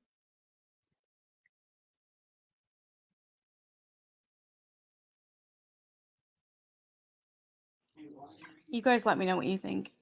And in the let me know what you think. Nothing. Something. You guys let me know what you think. You're trying to enlarge it? It's just weird because I was like I had my phone like this the whole time in front of my face and I was just recording. And then all of a sudden that thing showed up. I didn't notice it in real time. Yeah, you were. You're like, holy shit, did you see the face? I'm like, what face? I keep asking her, what are you talking about? What are you talking about? Oh, definitely, yeah, I do, Jessa, a lot. Every day, all day. I heard someone come in my room the other night. It was creepy. They have like I have like a I think I told you guys this. Yeah, work because I've got I don't know, I made like this I don't even know what you call it. This thing where I can't think of it. But it was a big, thick stick, and I got it was probably, I don't know, it was pretty long. I have it hanging on my doorway, and I ended up sanding it, and then I painted it and everything. And then I've got like wind chimes, wooden wind chimes hanging off it, and I have like beads. I wanted to have beads hanging off it in my doorway, so I have that. And I heard someone go through it while I was sleeping, but it wasn't. It couldn't have been. I don't know. It wasn't my son. He was sleeping. It was weird.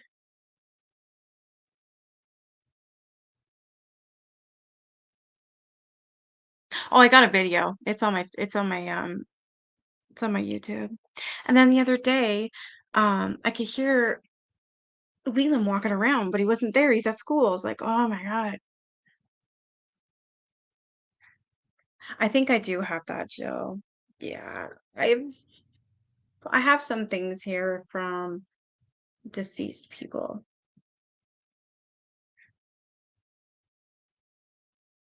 He used to be a guy that hung out in the drama community. I forget his name, but he was psychic. He just pipe in with info for folks. I have no idea if he was real or not.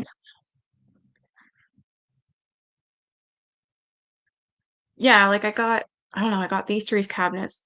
Deb hates my cabinet. She thinks there's something wrong with them.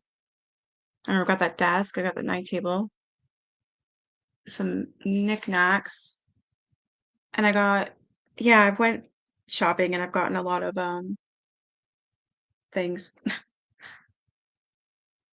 that who knows where they came from. Like I'm really into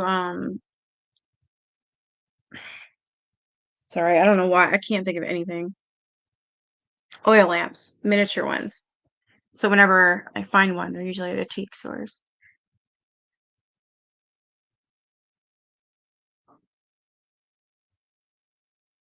Oh, things that I have, like they're not, yeah, actually I do too.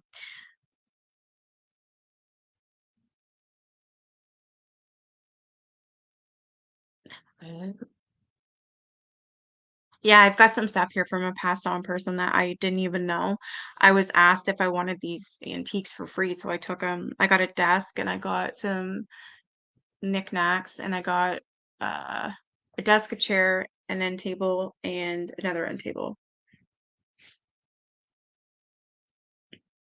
Oh, it's just some face like peeking.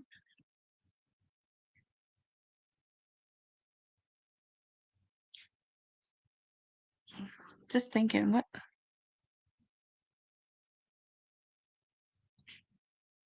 I don't know.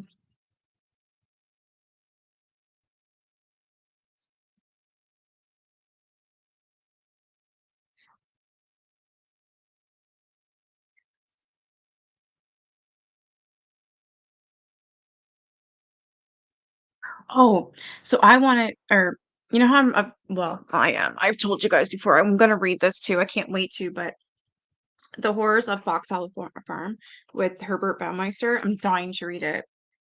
Just dying to read it. So one of his victims were identified, and this is 30 years later. One of them was actually identified. Somebody sent me some information about that. They found who it was, and yeah, that was crazy. 30 years later, they finally, because there's a bunch of his victims that they don't know. They have no idea. So they figured out who this person was, and they're reaching out asking if anybody's a relative of this man. Do they know him? Like, nothing yet, though. Yeah, the one agreeing with me.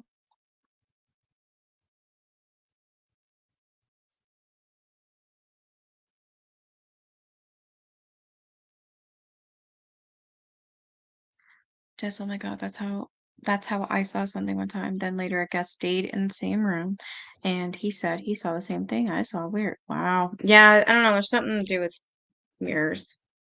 I don't I don't know. I don't trust them. There's something up with them. And that's actually not a mirror, that's glass. Our whole world is a portal.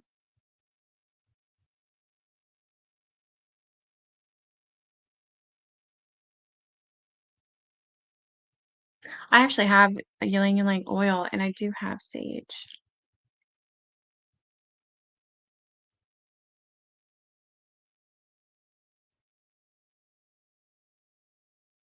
something that was brought in.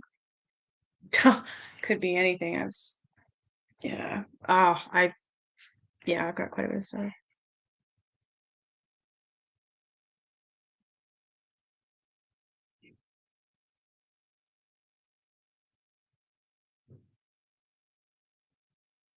I'm a believer. I just want all possible other avenues to explore before going to paranormal. It's just like the evidence gathering. If I see great info gathering, I know it's real. Really, Brenda? When I was younger, when I was a kid, I mean, I think that would be why, I guess it's obvious why I would be so scared of ghosts, right? Oh man, I was petrified. That's so my paranoia and my anxiety, which I didn't know what the hell that was when I was a kid and I was never treated for it. Um, that's how I ended up getting some high blood pressure. So thanks, spirits. Thanks a lot.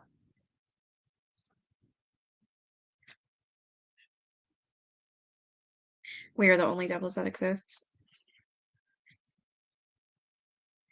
Now that I'm older, I only get scared sometimes. Seeing like I don't know, like my son's doppelganger, or hearing him call my name when he's not here, it's crazy. Yeah, watch that video, that high guy. I did it, I don't know, a couple months ago. I don't even know what the hell I titled it. Oh, it was kind of like something, I started hearing things, so I decided to record, I think I called it. But it's on my YouTube. The hell's that?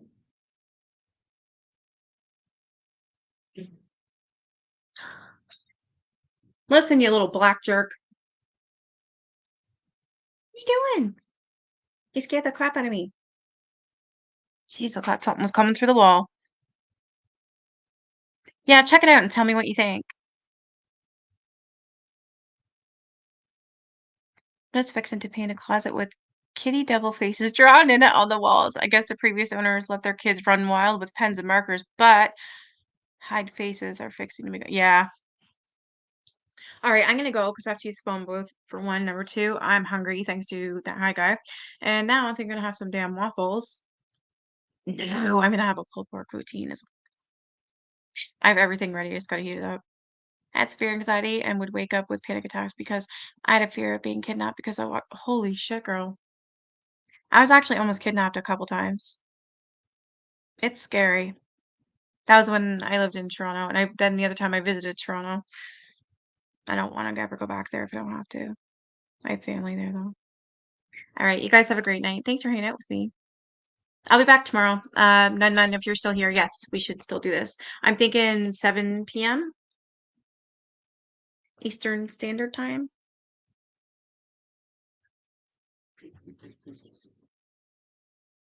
Why are you up? Yeah, my cat's going nuts right now.